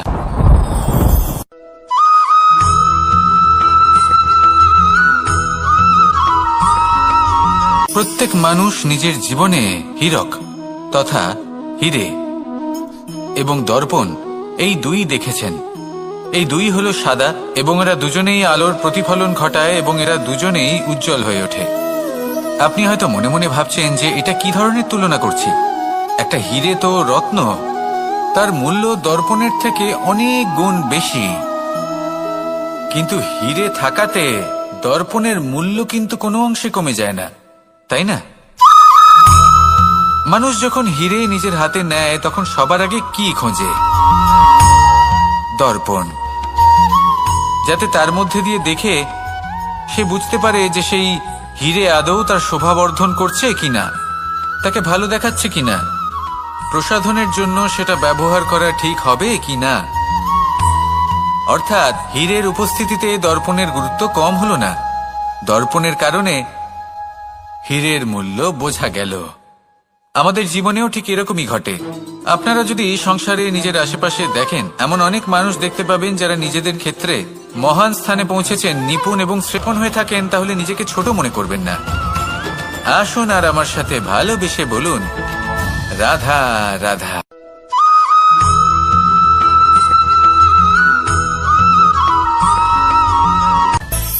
মানুষের মধ্যে একটা বিচিত্র প্রবৃত্তি থাকে, অন্য সকলের বিষয়ে, তাদের জীবনের বিষয়ে, তাদের ব্যক্তিত্বের বিষয়ে, তাদের ভবিষ্যতের বিষয়ে অনুমান করা। এটা হলো অনুচিত। কারোর অতীতকালকে দেখে লোকে ভবিষ্যৎ বলে দিতে পারেন, বর্তমানকে দেখে ভবিষ্যতের বিষয়ে অনুমান করে ফেলেন। উদাহরণ দিতে হলে বলবো, কোনো দাসকে দেখুন, ওকে দেখে লোকে বলে যে ওর ভবিষ্যৎ সেটাই হতে পারে, অনুমান করে ফেলেন।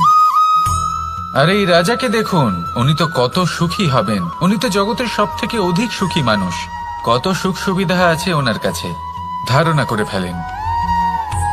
তবে সত্য তো এটাই যে কারোর ব্যক্তিত্বের বিষয়ে, তাদের ভবিষ্যতের বিষয়ে আপনি পূর্ণ সত্য কখনোই বলতে পারবেন না, শুধু অনুমান করতে পারবেন। আর এই অনুমান করে সত্যি কোনো লাভ হয় না, কারণ এই কাল সেটা হলো অত্যন্ত শক্তিশালী। কালো থেকে কালোতর কয়লাকেও হিরেতে পরিণত করতে পারে, অনেক বড় বড় রাজাকেও বিদূষক বানিয়ে ফেলতে পারে এক মুহূর্তেই। তাহলে আপনি অনুমান করে কি লাভ?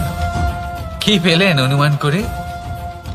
সেই জন্য কারোর বিষয়ে কোনো অনুমান করবেন না, তার ভবিষ্যতের বিষয়ে অনুমান করতে যাবেন না, কারোর বিষয়ে কোনো ধারণা করে নেবেন না। কিছু করতে হলে ভালোবাসুন, সবার মধ্যে ভালোবাসা ছড়ান, সবার মধ্যে ধন্যাত্মক ভাব ছড়ান। এই মন প্রসন্ন হয়ে বলবে, রাধা রাধা।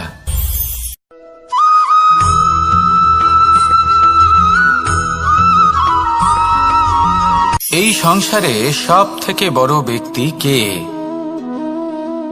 আপনি বলবেন, এ কেমন ধরনের প্রশ্ন? কিন্তু এটা হলো সব থেকে উচিত প্রশ্ন। কেউ এর উত্তর দেবে যে সেই মহাপ্রতাপী রাজা, তিনি হলেন সব থেকে বড় ব্যক্তি, সেই বড় রাজনীতিবিদ, তিনিই সব থেকে বড় ব্যক্তি। আমি আপনাকে জানাই যে সংসারের সব থেকে বড় ব্যক্তি হলেন তিনি, যার সাথে দেখা করলে আপনি নিজেকে ছোট মনে করবেন না। কোন ব্যক্তি যিনি সব থেকে বেশি শক্তিশালী, আপনি যদি তার সামনে যান, তাহলে উনি আপনার অন্তরের শক্তিকে বাইরে বের করে আনবে, আপনার অন্তরে লুকিয়ে থাকা শক্তিকে জাগ্রত করতে প্রেরণা প্রদান করবে। তিনি হলেন বড় ব্যক্তি, তিনি হলেন মহান ব্যক্তি। তিনি নন যিনি নিজের বল এবং ঐশ্বর্য দ্বারা আপনাকে তার সামনে ছোট প্রমাণ করবেন। এবং সেই জন্য মহাদেব আমার আরাধ্য হলেন আমার খুব প্রিয়। কারণ রাজা হোক বা ফকির, কেউ যদি ওনার সামনে যান তাহলে সে নিজেকে ছোট মনে করেন না। আপনিও যদি জীবনে অনেক বড় হতে চান, তাহলে কাউকে কখনো নিজেকে ছোট মনে করতে দেবেন না, তার অন্তরে বড় হয়ে ওঠার প্রেরণা প্রদান করুন। আসুন আমার সাথে ভালোবেসে বলুন, রাধা রাধা।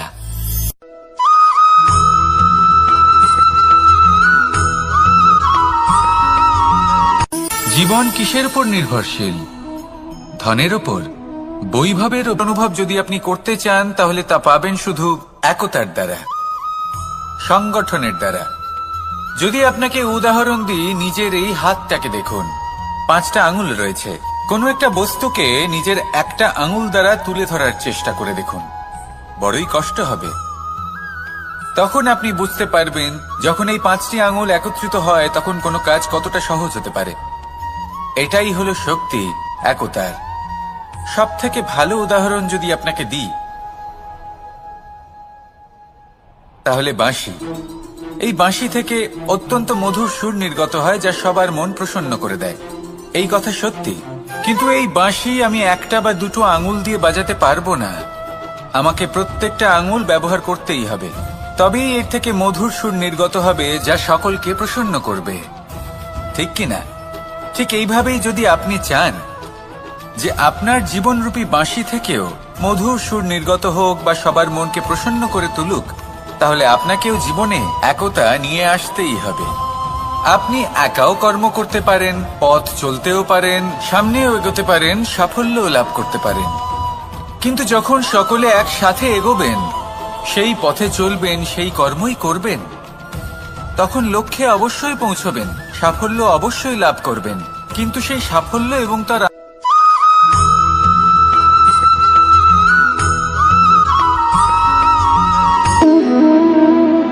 সম্পর্ক হলো আমাদের জীবনের একটি আধার। কিছু সম্পর্ক এমন যা আমরা জন্মসূত্রে লাভ করি, যেমন পরিবার, মা, বাবা। কিছু সম্পর্ক আছে যা আমরা জীবনে অর্জন করে থাকি, তা সে প্রেমের হোক, স্নেহের হোক বা বন্ধুত্বের। এই সকল সম্পর্ক লাভ করার বা গড়ে তোলার 5টি ধাপ রয়েছে। প্রথম ধাপ, কোনো ব্যক্তির সাথে আলাপ হওয়া, তার সাথে কথা বলা বা তাকে দেখা। দ্বিতীয় ধাপ, সে ব্যক্তিকে আমাদের ভালো লাগা। তৃতীয় ধাপ, আমাদের এটা চাইতে শুরু করা যে জীবনে এই ব্যক্তি যেন আমাদের বন্ধু হন, আমাদের জীবনে থাকেন, বা আমাদের কাউকে ভালোবেসে ফেলা। আর এটা আমাদের ভাবা বা চাওয়া যে সেই ব্যক্তি যেন আজীবন আমার সাথে থাকেন, আমার জীবনে আমার সাথী হয়ে। চতুর্থ ধাপ, লাভ করা। এবার এই ধাপটি অনেক মানুষের পক্ষেই খুবই সরল হয়, বড়ই সরলভাবে নিজেদের সঙ্গীকে লাভ করে থাকেন। কিছু মানুষের জন্য এই ধাপ অত্যন্ত কঠিন হয়ে থাকে। অনেক প্রতিকূল পরিস্থিতির উপর জয়লাভ করে তারা সঙ্গীকে লাভ করেন, কিন্তু লাভ অবশ্যই করেন। এরপরে আসে পঞ্চম, অন্তিম এবং সব থেকে গুরুত্বপূর্ণ ধাপ। সেটা হলো সেই সম্পর্ক পালন করা। এটা হলো এমন এক বিষয় যা প্রত্যেক মানুষের শেখা উচিত। যদি ব্যক্তি নিজের জীবনে সম্পর্ক রক্ষা করতে শিখে যান, তবে প্রত্যেক সম্পর্ক তার জীবনকে স্বর্গ করে তুলবে। আসুন আর আমার সাথে ভালোবেসে বলুন, রাধা রাধা।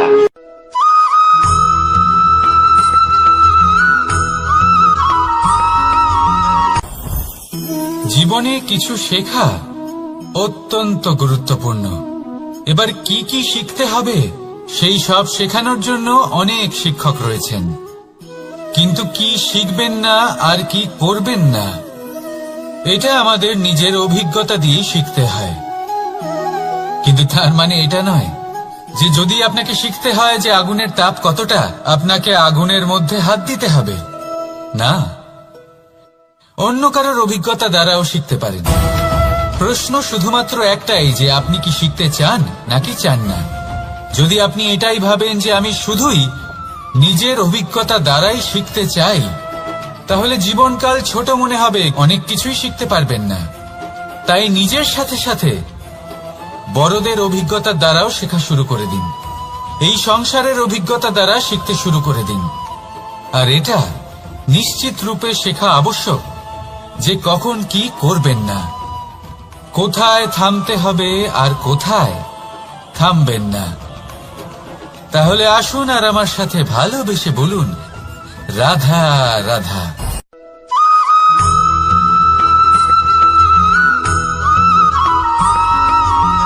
ভালো, শুধু ওনাদের কঠোর ব্যবহার দেখলে আমরা একটু ভয় পেয়ে যাই। এবার ওনাদের এই কঠোর ব্যবহার আমাদের ভালো না লাগলেও অত্যন্ত আবশ্যক, কারণ মাতার থেকে আমরা যে শক্তি লাভ করি তা যেন নিয়ন্ত্রণ হারিয়ে বিধ্বংসী না হয়ে ওঠে। আমরা যেন কোনো কুপথে না চলে যাই, আমরা কখনো যেন দোষ না করে ফেলি। শুধু সেই জন্য পিতা এবং গুরু একটু কঠোর হয়ে ওঠেন, এবং ওনাদের এই কঠোর আচরণ ভবিষ্যতে গিয়ে আমরা অবশ্যই বুঝতে পারি। জীবনে কিছু বছর আমরা এগিয়ে যাই আর তারপর আমরা বুঝতে পারি যে বাবা এবং গুরু আমাদের যথেষ্ট ভালোবাসতেন, কিন্তু ওনাদের ভালোবাসার বহিঃপ্রকাশ আলাদা। প্রয়োজনীয় হলো এটা দেখার, এটা বোঝার যে শুরু থেকে আমাদের প্রতি ওনাদের আচরণ কেমন ছিল। ওনাদের কঠোর হওয়ার পেছনে ওনাদের ভালোবাসাটা বোঝার চেষ্টা করুন, ওনাদের চিন্তাটা বোঝার চেষ্টা করুন, ওনাদের পথপ্রদর্শনের আড়ালে আপনার ভবিষ্যতের জন্য যে পরিকল্পনা ওনারা করেছেন সেটা বোঝার চেষ্টা করুন। তখন আপনারা বুঝতে পারবেন ওনাদের ভালোবাসাকে। আপনার মনের মধ্যে আপনা থেকেই ওনাদের প্রতি সম্মান জেগে উঠবে। নিজের পিতা এবং নিজের গুরু এই দুজনের প্রতি কৃতজ্ঞতা প্রকাশ করুন আর আমার সাথে ভালোবেসে বলুন, রাধা রাধা।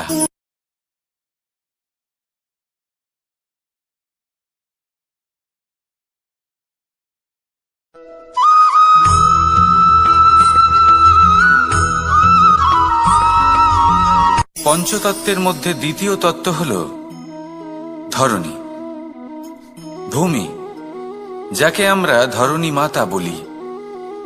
এই ধরণী ধৈর্য ধারণ করে আর এর ওপরেই আমাদের সমগ্র সংসার নির্ভরশীল। কারণ এই ভূমি সহ্য ক্ষমতা রাখে, এর সহ্য ক্ষমতা হল অপরিসীম। সন্তান যতই আঘাত প্রদান করুক না কেন প্রেম পূর্বক সহ্য করে আর তার বদলে অমূল্য রত্ন প্রদান করে। সন্তান যদি হাল চালায় তাহলে তার বদলে তাকে অন্ন প্রদান করে। এটাই হলো ধরণী। এবার এর থেকে আমরা কি শিক্ষা পেতে পারি? এটাই যে কারোর জন্য কিছু করা বা কাউকে কিছু দেওয়া মনে কোনো কামনা ছাড়াই। আর এই কথাটা বুঝে যান, যদি কারোর জন্য কামনা না রেখে বা কোনো পাওয়ার আশা না রেখে কারোর জন্য কিছু করেন বা কারোকে কিছু দেন, যদি এটা আপনি শিখতে পারেন তবে আপনি ভালোবাসতে শিখে গেছেন। আর সেই জন্যই এই ধরিত্রীকে মাতা বলা হয়। কারণ মাতা শুধু উনি নন যিনি গর্ভে সন্তানকে ধারণ করেন, মাতা তো উনিও যিনি জীবন বাঁচতে শেখান, যিনি জীবন বাঁচার উদাহরণ প্রদান করেন। তাহলে ধরণীর থেকে এই নিঃস্বার্থ ভাব শিখুন, নিঃস্বার্থ ভালোবাসা শিখুন, আর এই ভালোবাসার সাথেই বলুন, রাধা রাধা।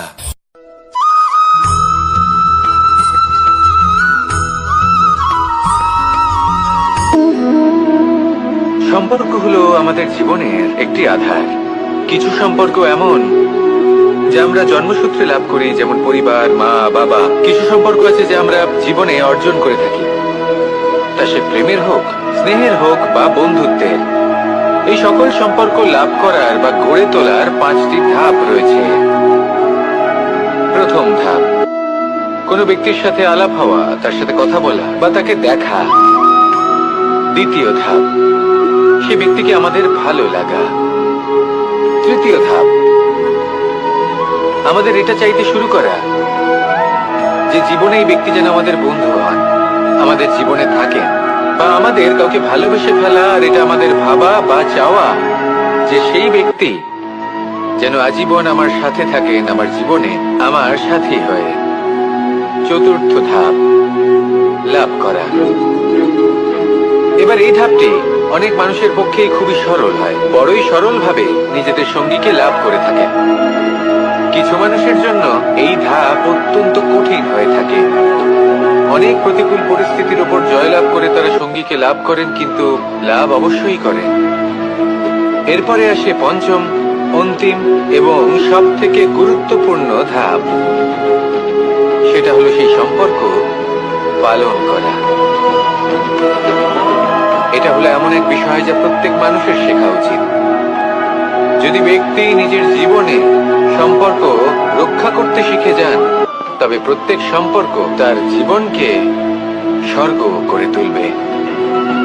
আসুন আর আমার সাথে ভালোবেসে বলুন, রাধা রাধা।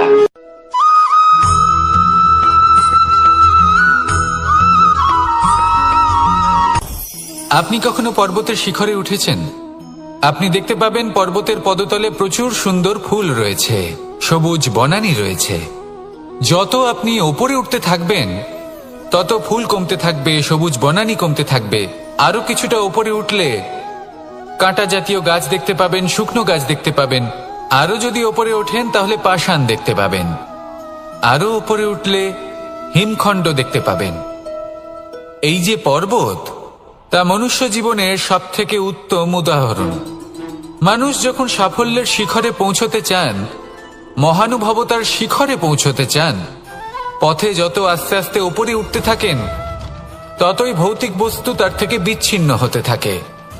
যদি তিনি সেই ভৌতিক বস্তুগুলি ত্যাগ না করতে পারেন, তাহলে কখনোই সেই স্থানে পৌঁছতে পারবেন না। আর মানুষ যদি উচিত ত্যাগ করতে পারেন, পথে অগ্রসর হতে থাকেন, এগোতে থাকেন, তাহলে একদিন না একদিন তিনি মহানুভবতার, জ্ঞানের, সাফল্যের হিমের স্বাদ অবশ্যই লাভ করবেন। মনে রাখবেন, মানব জীবনে ত্যাগ হলো অত্যন্ত গুরুত্বপূর্ণ অংশ। আসুন আমার সাথে ভালোবেসে বলুন, রাধা রাধা।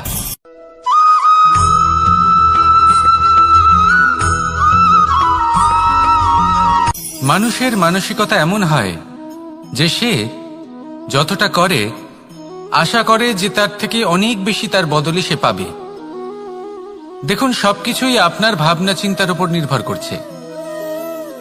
আপনি যদি ফলের বিষয়ে ভেবে কর্ম করতে থাকেন, তাহলে সেটা অনুচিত। জীবনের আসল আনন্দ হলো নিজের কর্ম করতে থাকা, ফলের চিন্তা করা উচিত নয়। যদি আপনি এরকম ভাবেন যে আমি এতটা করছি, আমার এতটা পাওয়া উচিত, সেই ভাবনা অনুচিত।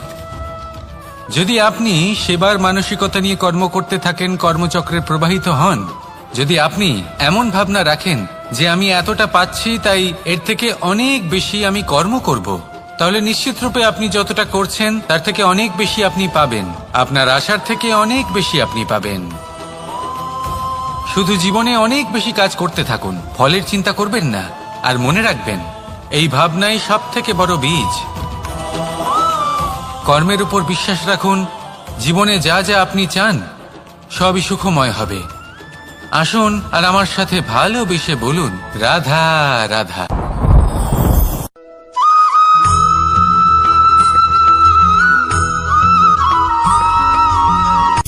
সূচের শেষে একটি ছিদ্র থাকে, যার দ্বারা আমরা এই সুতো পরাতে পারি। আর তারপর সূচের সাহায্যে এই সুতো দিয়ে বস্ত্র সেলাই করা যায়। কিন্তু যদি সুতোটা সোজা করে ধরা না হয়, তাহলে সূচে কখনো এই সুতো পরানোই সম্ভব নয়। যদি এতে কোনো গিঁট পড়ে, তখন তা কখনোই এই ছিদ্র দ্বারা প্রবেশ করা সম্ভব নয়। ঠিক এইভাবেই যদি আপনি কারোর জীবনে প্রবেশ করতে চান, কারোর অন্তরে প্রবেশ করতে চান, তাহলে আপনাকেও সহজ থাকতে হবে।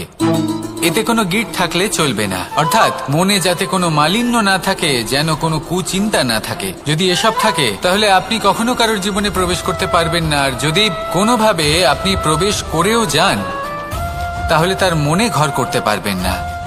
নিজেকে এই সুতোর মতন করে তুলুন, সহজ। মনে যেন কোনো কুচিন্তা না থাকে, সবার প্রতি যেন সদ্ভাবনা থাকে, শুভ চিন্তা থাকে। এমনটা করতে থাকুন। এমন একটা দিন আসবে যেদিন এই সমস্ত সংসারের ব্যক্তির মনে আপনি বাস করবেন। আর তখন এই মন প্রসন্ন হয়ে বলবে, রাধা রাধা।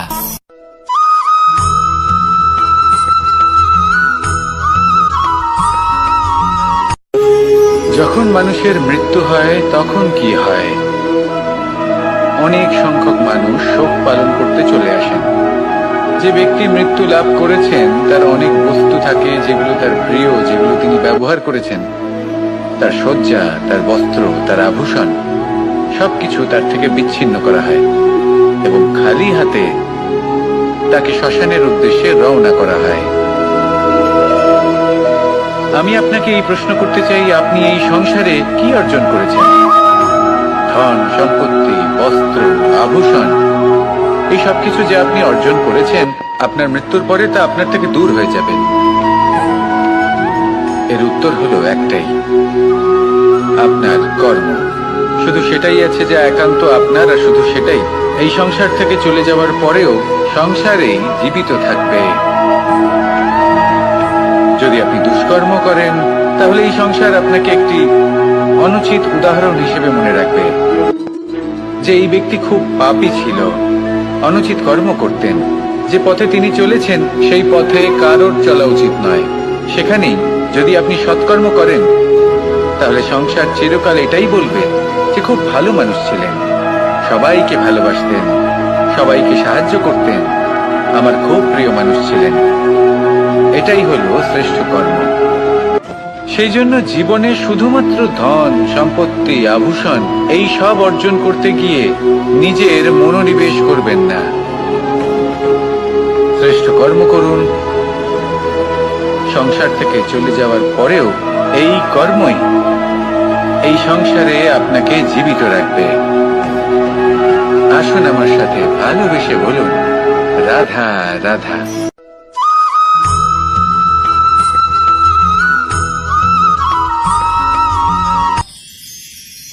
মানুষ তার জীবনে দুই ধরনের পরিস্থিতিকে খুব ভয় পায়। এক, কোনো কারণবশত কারোর সামনে নত হওয়া। দুই, কোনো কারণে নিজের চরিত্র থেকে, নিজের মূল্যবোধ থেকে বিচ্যুত হওয়া। এবার কেন হয় এরকম যে কথায় কথায় কারোর সামনে নত হতে হয়? কেন বারংবার নিজের চরিত্র থেকে চ্যুত হতে হয়? এরকম কেন হয়? এটা তখনই হয় যখন আমাদের শিক্ষা এবং মূল্যবোধের অভাব থাকে। যদি মানুষের মধ্যে প্রকৃত শিক্ষা থাকে তাহলে এই সংসারে কোনো সময় এবং কারোর সামনেই নত হওয়ার কোনো প্রয়োজন নেই। যদি মানুষের মধ্যে মূল্যবোধ থাকে তাহলে তাকে নিজের মূল্যবোধ বা চরিত্র থেকে বিচ্যুত হতে হয় না, তা সে যাই হয়ে যাক না কেন। কোনো বালককে যদি জন্ম থেকেই সুশিক্ষার অধিকারী করা হয়, শিক্ষিত করা হয়, মূল্যবোধের অধিকারী করা হয়, তবে সে এই সংসারে এমন কর্ম করবে যাতে সে নিজেকে, নিজের পরিবারকে, সমগ্র সমাজকে গর্বিত করতে পারে। শিক্ষা লাভ করুন, মূল্যবোধ লাভ করুন এবং আমার সাথে ভালোবেসে বলুন, রাধা রাধা।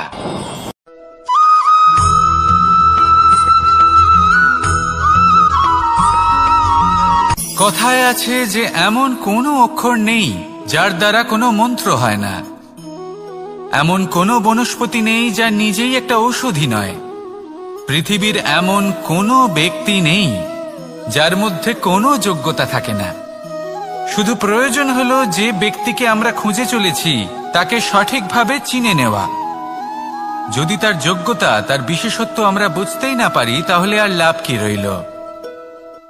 এই সংসারে এমন অনেক ব্যক্তি রয়েছেন যারা ছোট ছোট অসফলতার কারণে আপনাকে এটা বলে দেবে যে আপনি কোনো কাজের নন, আপনি হলেন মূর্খ, আপনি কিছুই করতে পারবেন না।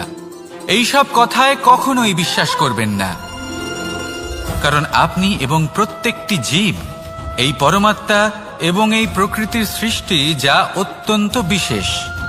যদি আপনাকে উদাহরণ দিই তাহলে একদিকে আছে তরোয়াল, একটা বড় লম্বা তরোয়াল যার দ্বারা যুদ্ধ করা যায়, জয়লাভ করা যায়।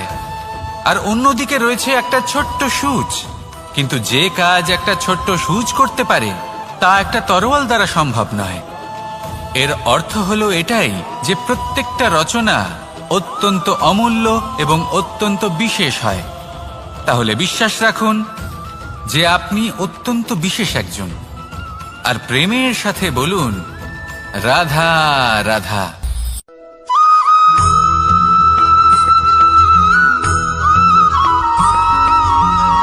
এই সংসারে কোনো বস্তু হোক বা ব্যক্তি হোক, তার একার গুরুত্ব কিন্তু খুব বেশি নয়। একটা উদাহরণ হিসেবে বৃষ্টির ফোঁটাকে ভেবে দেখুন। যদি একটি বৃষ্টির ফোঁটা হয় তাহলে তার খুব বেশি গুরুত্ব থাকে না, কিন্তু যখন সহস্র বৃষ্টির ফোঁটা মেঘের মধ্যে দিয়ে ঝরে পড়ে তখন সেটা বর্ষার রূপ ধারণ করে। সেই বর্ষা যা এই প্রকৃতিকে শান্ত করে। সেইভাবেই পাথরের ছোট টুকরো, তার খুব বেশি গুরুত্ব থাকে না, কিন্তু যখন অসংখ্য পাথরের টুকরো একত্রিত হয় তখন তা পর্বতের আকার ধারণ করে। সেইভাবেই কিছু মানুষ যখন একত্রিত হন তখন তৈরি হয় পরিবার, কিছু পরিবার যখন একত্রিত হয় তখন তৈরি হয় সমাজ, যখন অনেক সংখ্যক সমাজ একত্রিত হয় তখন তৈরি হয় রাজ্য। এবার এই রাজ্যের সবথেকে গুরুত্বপূর্ণ ব্যক্তি হতে পারেন রাজা, কিন্তু তাও সেই রাজা একা কিছু করতে পারেন না। যুদ্ধ লড়ার সময় তারও নিজের সৈন্যদলকে প্রয়োজন পড়ে। কিন্তু এই সংসারে এমন একজন ব্যক্তি আছেন যিনি একাই সব কাজ করতে থাকেন, এবং সেই ব্যক্তি হলেন মা। আমাদের জীবনে একজন পিতার ভূমিকা কিন্তু নিঃসন্দেহে অমূল্য, কিন্তু আমাদের সকলের জীবনে যে ভূমিকা একজন মায়ের তা অন্য কারোর থাকে না। একজন মা একাই সন্তানকে বড় করতে পারেন, সংস্কারী করে তুলতে পারেন, তার জন্য পরিশ্রম করেন। আর এত কিছু কাজ করার পরেও তার কাজের জন্য তিনি প্রশংসা অবশ্য পান না। উল্টে যদি সেই সন্তান অনুচিত পথে চালিত হয়, অনুচিত কর্ম করে, তখন সেই মাকেই অপবাদের পাত্র হয়ে উঠতে হয়। আমাদের জীবনে মায়ের যোগদান কতটা সেটা বুঝুন। আপনাকে বড় করে তোলার জন্য উনি কতটা পরিশ্রম করেছেন সেটা বুঝুন। আজ থেকে, এখন থেকে, এই মুহূর্ত থেকে মাকে সম্মান করতে শিখুন। যখন সময় পাবেন, যখন সুযোগ হবে, তখন তার প্রশংসা করুন, ওনারও ভালো লাগবে। আর মায়ের এই মমতার জন্য, তার এই ভূমিকার জন্য আসুন সবাই মিলে আমরা তাকে প্রণাম করি, আর সকলে মিলে ভালোবেসে বলি, রাধা রাধা।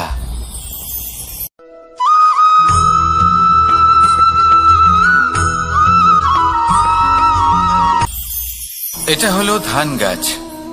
এর থেকে যে চাল উৎপন্ন হয় তা মানুষ গ্রহণ করেন। আর এটা কি? এ হলো জংলি ঘাস। একবার ভেবে দেখুন, যদি এই জংলি ঘাস ধান গাছের আশেপাশে থাকে তাহলে কি হবে? ধান উৎপন্ন হতে পারবে? তা উৎকৃষ্ট হতে পারবে? আমরা কি তা গ্রহণ করতে পারবো? কখনোই নয়। এই জংলি ঘাস ধানকে নষ্ট করে দেবে, কিন্তু নিজে জীবিত থাকবে। এটাই হলো আজকের শিক্ষা। এই সংসারে যদি আপনি নীতির পথে চলতে চান, উচিত কর্ম করতে চান, সংসারকে সেবা করতে চান, তাহলে জংলি ঘাসের মতো ব্যক্তিদের থেকে সবসময় দূরে থাকতে হবে। সেই ব্যক্তি যারা দুর্নীতি এবং মিথ্যা দ্বারা পরিপূর্ণ, যাদের ব্যবহার অশুভ, যাদের অনেক অশুভ গুণ রয়েছে, তারা সঠিক নয়। সেই সকল ব্যক্তি যাদের চরিত্র অত্যন্ত দুষ্ট হয়, তারা হয় শুভ চরিত্রের ব্যক্তিকে একদম নষ্ট করে দেয়, নয় নিজের মতো বানিয়ে তোলে। তাই যদি আপনি নীতির পথে চলতে চান, এই সংসারের জন্য শুভ কর্ম করতে চান, তাহলে সেই সঙ্গ লাভ করুন যে সঙ্গ জ্ঞানে পরিপূর্ণ, যাদের মধ্যে অনেক গুণ আছে, যাদের থেকে প্রতিদিন কিছু শিখতে পারবেন। এমন ব্যক্তির সাথে জীবন অতিবাহিত করুন। দুরাচারীদের থেকে দূরে থাকুন। তবেই এই মন প্রসন্ন হয়ে বলবে, রাধা রাধা।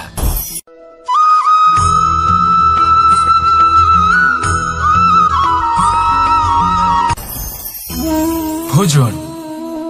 এবার ভোজন সংগ্রহ করার জন্য মানুষ কি না করেন, সব সময় চেষ্টা করতে থাকেন।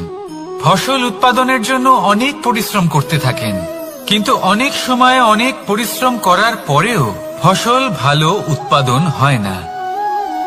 এর কারণ কি? কারণ হলো এটাই যে আপনি পরিশ্রম হয়তো অনেক করেছেন, কিন্তু আপনার নজর তো সেই বীজের দিকে ছিলই না যা আপনি রোপণ করেছেন। সেই জন্য সব সময় কোনো বীজ রোপণ করার আগে তাকে পরখ করে দেখুন, তা অত্যন্ত আবশ্যক। আর সেইভাবেই যখনই কোনো কর্মের প্রশ্ন আসে, তাহলে সেখানে শুধুমাত্র পরিশ্রম যথেষ্ট নয়। সেই কাজের প্রতি আপনার কর্তব্য কি, আপনার উদ্দেশ্য কি, সেটা জানা হলো অত্যন্ত গুরুত্বপূর্ণ। তাই কর্ম করুন, কিন্তু সেই কর্মের প্রতি আপনার যা উদ্দেশ্য তার মাহাত্ম্য বুঝতে চেষ্টা করুন। তাহলে আসুন আমার সাথে ভালোবেসে বলুন, রাধা রাধা।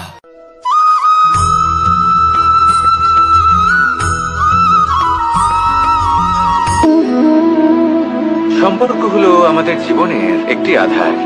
কিছু সম্পর্ক এমন যা আমরা জন্মসূত্রে লাভ করি, যেমন পরিবার, মা, বাবা। কিছু সম্পর্ক আছে যা আমরা জীবনে অর্জন করে থাকি, তা সে প্রেমের হোক, স্নেহের হোক বা বন্ধুত্বের। এই সকল সম্পর্ক লাভ করার বা গড়ে তোলার 5টি ধাপ রয়েছে। প্রথম ধাপ, কোনো ব্যক্তির সাথে আলাপ হওয়া, তার সাথে কথা বলা বা তাকে দেখা। দ্বিতীয় ধাপ, সে ব্যক্তিকে আমাদের ভালো লাগা। তৃতীয় ধাপ,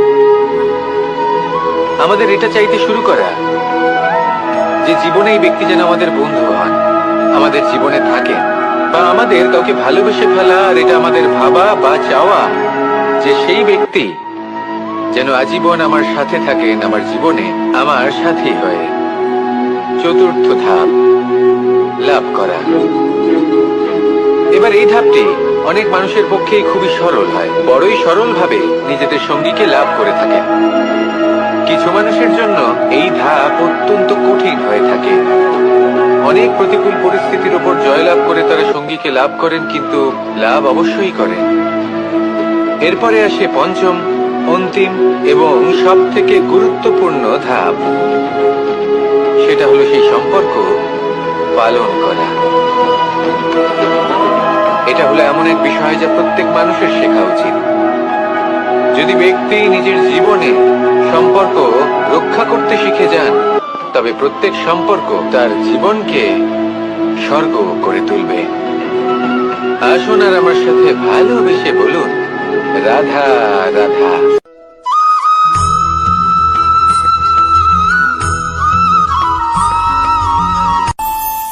আমাদের মনে যখন কোনো প্রশ্ন ওঠে, কোনো দ্বন্দ্ব জাগে, তখন আমরা যাই আমাদের গুরুর কাছে, আমাদের আরাধ্যের কাছে গিয়ে জিজ্ঞেস করি।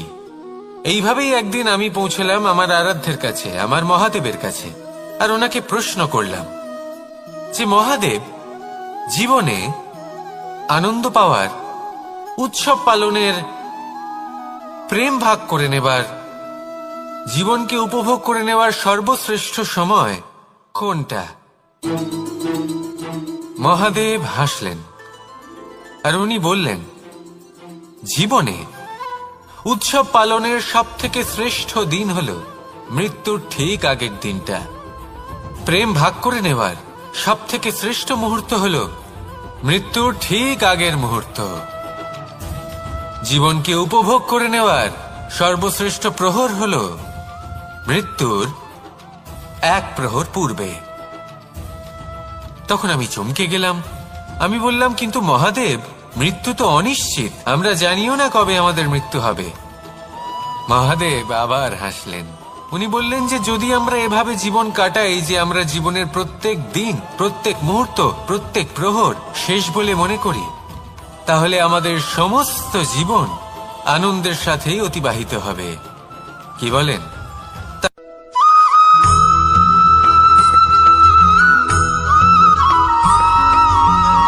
এই সংসারে কোনো বস্তু হোক বা ব্যক্তি হোক, তার একার গুরুত্ব কিন্তু খুব বেশি নয়। একটা উদাহরণ হিসেবে বৃষ্টির ফোঁটাকে ভেবে দেখুন। যদি একটি বৃষ্টির ফোঁটা হয় তাহলে তার খুব বেশি গুরুত্ব থাকে না, কিন্তু যখন সহস্র বৃষ্টির ফোঁটা মেঘের মধ্যে দিয়ে ঝরে পড়ে, তখন সেটা বর্ষার রূপ ধারণ করে। সেই বর্ষা যা এই প্রকৃতিকে শান্ত করে। সেইভাবেই পাথরের ছোট টুকরো, তার খুব বেশি গুরুত্ব থাকে না, কিন্তু যখন অসংখ্য পাথরের টুকরো একত্রিত হয় তখন তা পর্বতের আকার ধারণ করে। সেইভাবেই কিছু মানুষ যখন একত্রিত হন তখন তৈরি হয় পরিবার, কিছু পরিবার যখন একত্রিত হয় তখন তৈরি হয় সমাজ, যখন অনেক সংখ্যক সমাজ একত্রিত হয় তখন তৈরি হয় রাজ্য। এবার এই রাজ্যের সব থেকে গুরুত্বপূর্ণ ব্যক্তি হতে পারেন রাজা, কিন্তু তাও সেই রাজা একা কিছু করতে পারেন না। যুদ্ধ লড়ার সময় তারও নিজের সৈন্যদলকে প্রয়োজন পড়ে।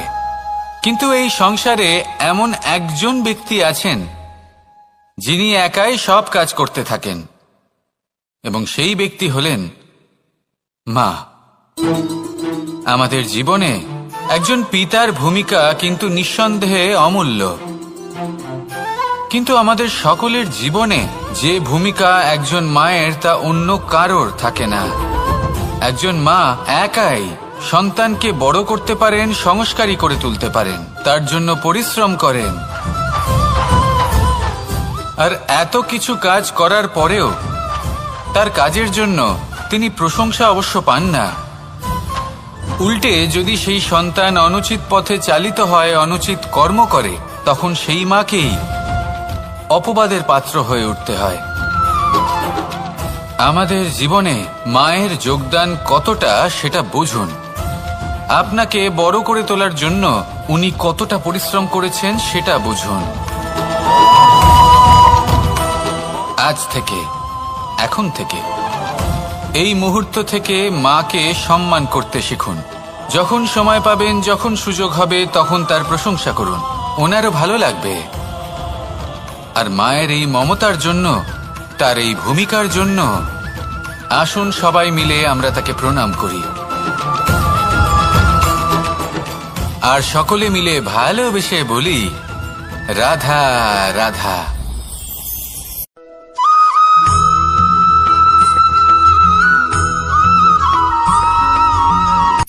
এই সংসারে সাফল্য লাভ করার জন্য জ্ঞানের প্রয়োজন হয়, পরিশ্রমের প্রয়োজন হয়, দৃঢ় নিষ্ঠার প্রয়োজন হয়, নিরন্তর চেষ্টা করা প্রয়োজনীয়।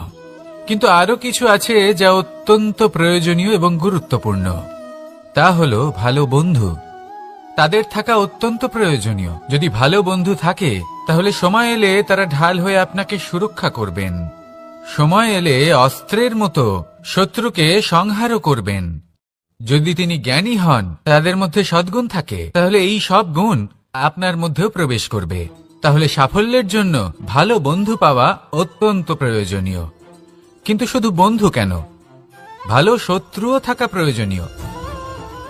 এবার আপনি ভাববেন, এ আমি কি বললাম? যদি আপনার জীবনেও ভালো অর্থাৎ শক্তিশালী শত্রু থাকে, তাহলে আপনিও শক্তিশালী হতে থাকবেন। এই শত্রু আপনাকে প্রেরিত করবে আরো বেশি শক্তিশালী হয়ে ওঠার। কখনো কোনো হরিণকে দেখুন, তীব্র গতিতে দৌড়তে থাকে।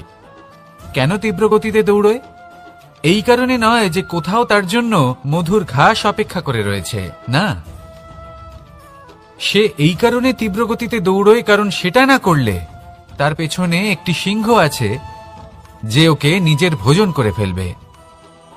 তাই জীবনে বিপদ, সংকট, এই সবকিছুও হলো অত্যন্ত গুরুত্বপূর্ণ। তার সম্মুখীন হতে শিখুন আর আমার সাথে ভালোবেসে বলুন, রাধা রাধা।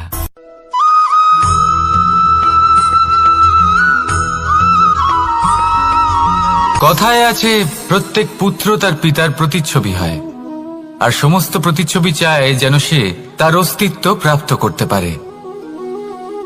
পুত্র চায় সে যেন তার পিতার মতো হয়, বা কখনো কখনো তার থেকেও শ্রেষ্ঠ হয়। সেটা কোনো অনুচিত ব্যাপার নয়। অনুচিত তখন হয় যখন পুত্র নিজের পিতার মতো হবার স্বপ্ন পূরণ করতে গিয়ে বা তার থেকেও শ্রেষ্ঠ হওয়ার স্বপ্ন পূরণে অনুচিত পথের আশ্রয় নেয়। কারণ তারপরে সে তার পিতার গুণগুলি আত্মসাৎ করতে চায় না। সে শুধুই এটা চায় যে সংসারের চোখে যেন আমি শ্রেষ্ঠ প্রমাণিত হই। এটা অনুচিত। সংসারে এমন অনেক মানুষ আছেন যারা এই কারণে শ্রেষ্ঠ হওয়ার চেষ্টা করেন যাতে তার পরিবারের, তার পিতার সম্মান বৃদ্ধি পায়। এমনও মানুষ থাকেন, আর এটাই হলো পার্থক্য উদ্দেশ্যের। মনে রাখবেন, যদি আপনার উদ্দেশ্য শুভ হয় তাহলে পথও শুভ হবে। যদি আপনার উদ্দেশ্য অশুভ হয় তাহলে পথও অশুভ হবে। তাহলে নিজের পিতার মতো হবার চেষ্টা অবশ্যই করুন, তার থেকেও শ্রেষ্ঠ হওয়ার চেষ্টা অবশ্যই করুন। কিন্তু মনে রাখবেন, আপনার সংকল্প আর আপনার উদ্দেশ্য এই দুই শুভ হওয়া উচিত। তাহলে আসুন আর আমার সাথে ভালোবেসে বলুন, রাধা রাধা।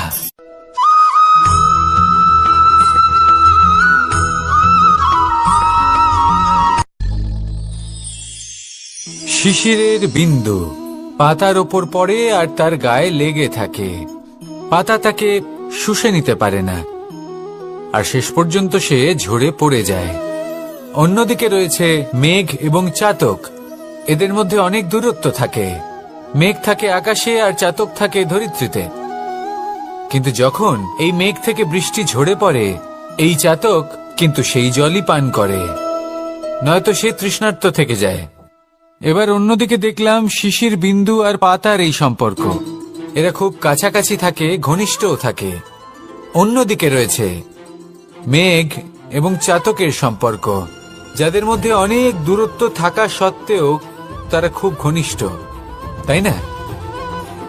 এই সারমর্ম খুব সরল। এই নৈকট্য, এই দূরত্ব, তা আপনার সম্পর্কে প্রভাব কিছুতেই ফেলতে পারে না। এই নৈকট্য, এই দূরত্ব, এইসব হলো শুধুমাত্র মনের ব্যাপার। কখনো আপনি অনুভব করেছেন আপনি কারোর থেকে অনেক অনেক দূরে আছেন, অনেক দূরে আছেন, তাও সেই ব্যক্তির প্রতি আপনি টান অনুভব করেন? সেখানে আপনি কারোর সাথে প্রত্যেক দিন অতিবাহিত করেন, সমস্ত জীবন অতিবাহিত করেন, সব থেকে বেশি সময় তার সাথে অতিবাহিত করেন, তাও তার প্রতি সেই টান অনুভব করেন না। এই সংকেত হলো মনের দূরত্বের। তাহলে মনের এই দূরত্ব দূর করুন আর আমার সাথে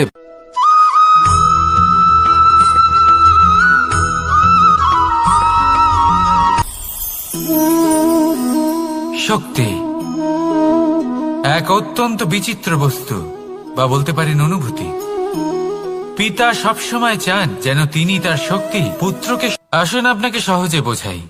যদি আপনি সুপাত্র হন আর আপনাকে শক্তি দেওয়া হয়, তাহলে আপনি সেই শক্তির গুরুত্ব বুঝবেন, কোথায় সেই শক্তি প্রয়োগ করা উচিত সেটা বুঝবেন।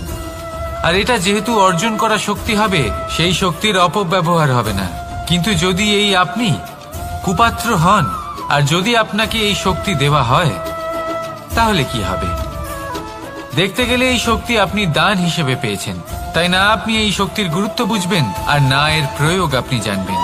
তার অপব্যবহার হওয়া সুনিশ্চিত। তাই যদি আপনি কোনো শক্তি অর্জন করতে চান, তাহলে আগে তার যোগ্য হয়ে উঠুন। পুত্র নয়, পাত্র হয়ে উঠুন।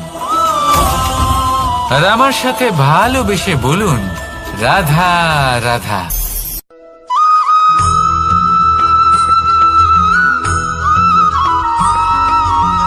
ভালো, শুধু ওনাদের কঠোর ব্যবহার দেখলে আমরা একটু ভয় পেয়ে যাই। এবার ওনাদের এই কঠোর ব্যবহার আমাদের ভালো না লাগলেও অত্যন্ত আবশ্যক, কারণ মাতার থেকে আমরা যে শক্তি লাভ করি তা যেন নিয়ন্ত্রণ হারিয়ে বিধ্বংসী না হয়ে ওঠে। আমরা যেন কোনো কুপথে না চলে যাই, আমরা কখনো যেন দোষ না করে ফেলি। শুধু সেই জন্য পিতা এবং গুরু একটু কঠোর হয়ে ওঠেন, এবং ওনাদের এই কঠোর আচরণ ভবিষ্যতে গিয়ে আমরা অবশ্যই বুঝতে পারি। জীবনে কিছু বছর আমরা এগিয়ে যাই আর তারপর আমরা বুঝতে পারি যে বাবা এবং গুরু আমাদের যথেষ্ট ভালোবাসতেন, কিন্তু ওনাদের ভালোবাসার বহিঃপ্রকাশ আলাদা। প্রয়োজনীয় হলো এটা দেখার, এটা বোঝার যে শুরু থেকে আমাদের প্রতি ওনাদের আচরণ কেমন ছিল।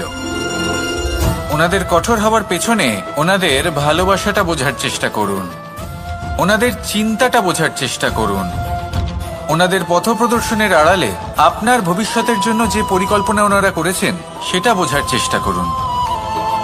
তখন আপনারা বুঝতে পারবেন ওনাদের ভালোবাসাকে। আপনার মনের মধ্যে আপনা থেকেই ওনাদের প্রতি সম্মান জেগে উঠবে। নিজের পিতা এবং নিজের গুরু এই দুজনের প্রতি কৃতজ্ঞতা প্রকাশ করুন আর আমার সাথে ভালোবেসে বলুন, রাধা রাধা।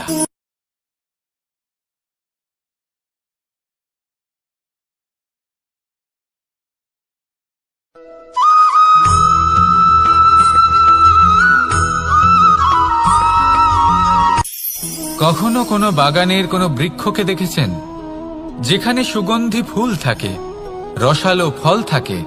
তখন মন প্রফুল্ল হয়ে ওঠে, মন থেকে সেই বৃক্ষের প্রতি ভালোবাসা জন্মায়। কিন্তু যিনি বাগানের মালিক, শুধুমাত্র তিনিই জানেন যে কিভাবে এই বৃক্ষকে আগলে রাখতে হয়, কিভাবে তার পরিচর্যা করলে এতে সুন্দর সুগন্ধি ফুল হবে, রসালো ফল হবে। কখনো কখনো প্রয়োজনের থেকে বেশি রোদ পেলে এই বৃক্ষগুলি শুকিয়ে যায়, প্রয়োজনের থেকে কম রোদ পেলেও এই বৃক্ষ কিন্তু শুকিয়ে যায়। প্রয়োজনের থেকে কম জল যদি পায়, এই বৃক্ষ শুকিয়ে যেতে পারে। প্রয়োজনের থেকে অতিরিক্ত জল যদি পায়, তখনও এই বৃক্ষের শিকড়গুলি নষ্ট হয়ে যেতে পারে। এবার এটাই কিন্তু আমাদের সংসারের সাথেও হয়। আমাদের সংসারের সকল প্রতিভাশালী ব্যক্তি, যেমন লেখক, বিচারক, প্রবক্তা, যোদ্ধা, এদের সবার ক্ষেত্রে এই কথাটাই প্রযোজ্য। যদি বেশি প্রশংসা করা হয়, তাহলেও এরা হারিয়ে যাবেন। প্রয়োজনের থেকে বেশি যদি নিন্দা করা হয়, তখনও তারা নত হয়ে পড়বেন।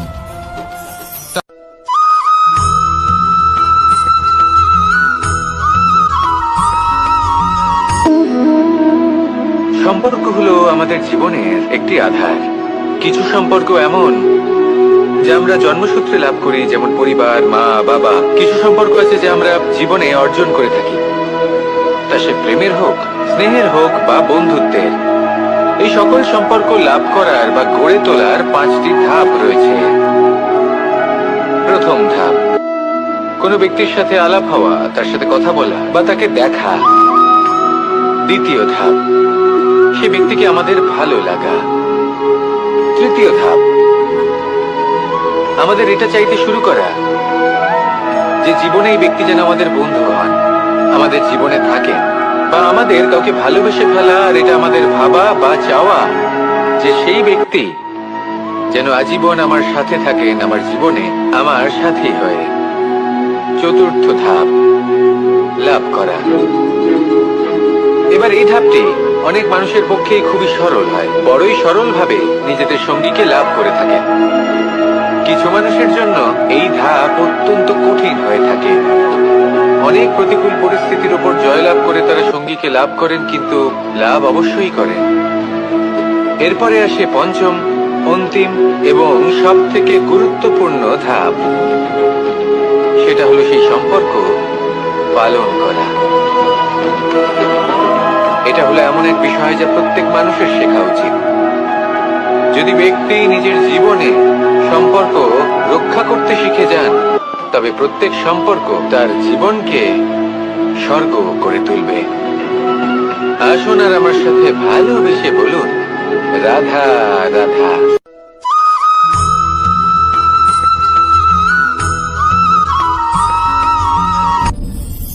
আপনি কি কখনো কোনো জলের ধারা দেখেছেন? তার সামনে যতই মাটি থাকুক না কেন, যতই কাদা থাকুক না কেন, যখন এই জলের ধারা বইতে আরম্ভ করে দেয়, তাহলে নিজের মনের, নিজের ভাবনার, নিজের জীবনের যত অনাবশ্যক তত্ত্ব আছে, অনুপযোগী অংশ রয়েছে, অর্থাৎ অপরিষ্কার অংশ রয়েছে, তা নিজে থেকেই নির্মল হয়ে উঠবে। আর যেরকম জলের ধারা কখনো থেমে থাকে না, সব সময় বয়ে চলে, সেইভাবে আপনিও কখনোই থামবেন না। সবসময় বয়ে চলুন, এগোতে থাকুন। পথে যদি অনেক বিপদ আসে, সমস্যা আসে, থামবেন না, তার উপর নিরন্তর প্রহার করুন, নিরন্তর প্রয়াস করুন আর অগ্রসর হন। আপনি ভেবে দেখুন, এই জলের ধারা কখনো থেমে থাকে না, সবসময় বয়ে চলে, বিপদের সম্মুখীন হয়ে তাকে সাথে বয়ে নিয়ে চলে। সেই জন্য জলের ধারা, প্রবাহমান এই ধারা, এর থেকে কখনো দুর্গন্ধ আসে না, এতে কখনো ময়লা জমতে পারে না, বরং পালিত হয় সুন্দর প্রাণবন্ত জীবজন্তু, যেমন সুন্দর ছোট মাছ। তাই আপনিও এটাই করুন, কখনো থামবেন না, শুধু চলতে থাকুন, জলের ধারার মতো বইতে থাকুন। আপনি আপনার লক্ষ্য অবশ্যই খুঁজে পাবেন, আর তার সাথে নিজের অন্তরের যে মালিন্য রয়েছে তা আপনি নিজেই নিজের থেকে দূরে করে দেবেন। তাহলে আসুন আর আমার সাথে ভালোবেসে বলুন, রাধা রাধা।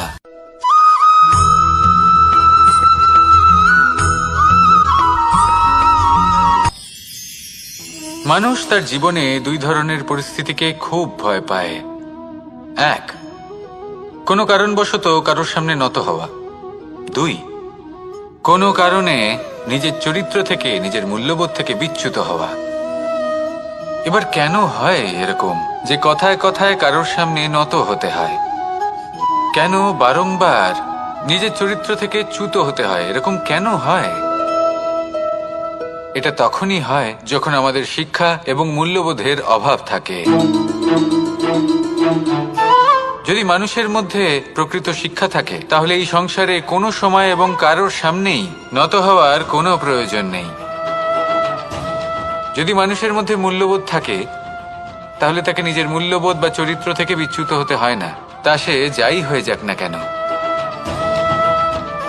কোনো বালককে যদি জন্ম থেকেই সুশিক্ষার অধিকারী করা হয়, শিক্ষিত করা হয়, মূল্যবোধের অধিকারী করা হয়, তবে সে এই সংসারে এমন কর্ম করবে যাতে সে নিজেকে, নিজের পরিবারকে, সমগ্র সমাজকে গর্বিত করতে পারে।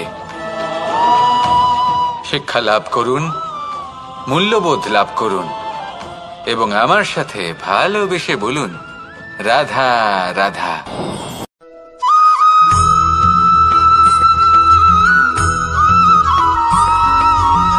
আপনি কখনো কোনো বাজকে নিজের বাসা বানাতে দেখেছেন?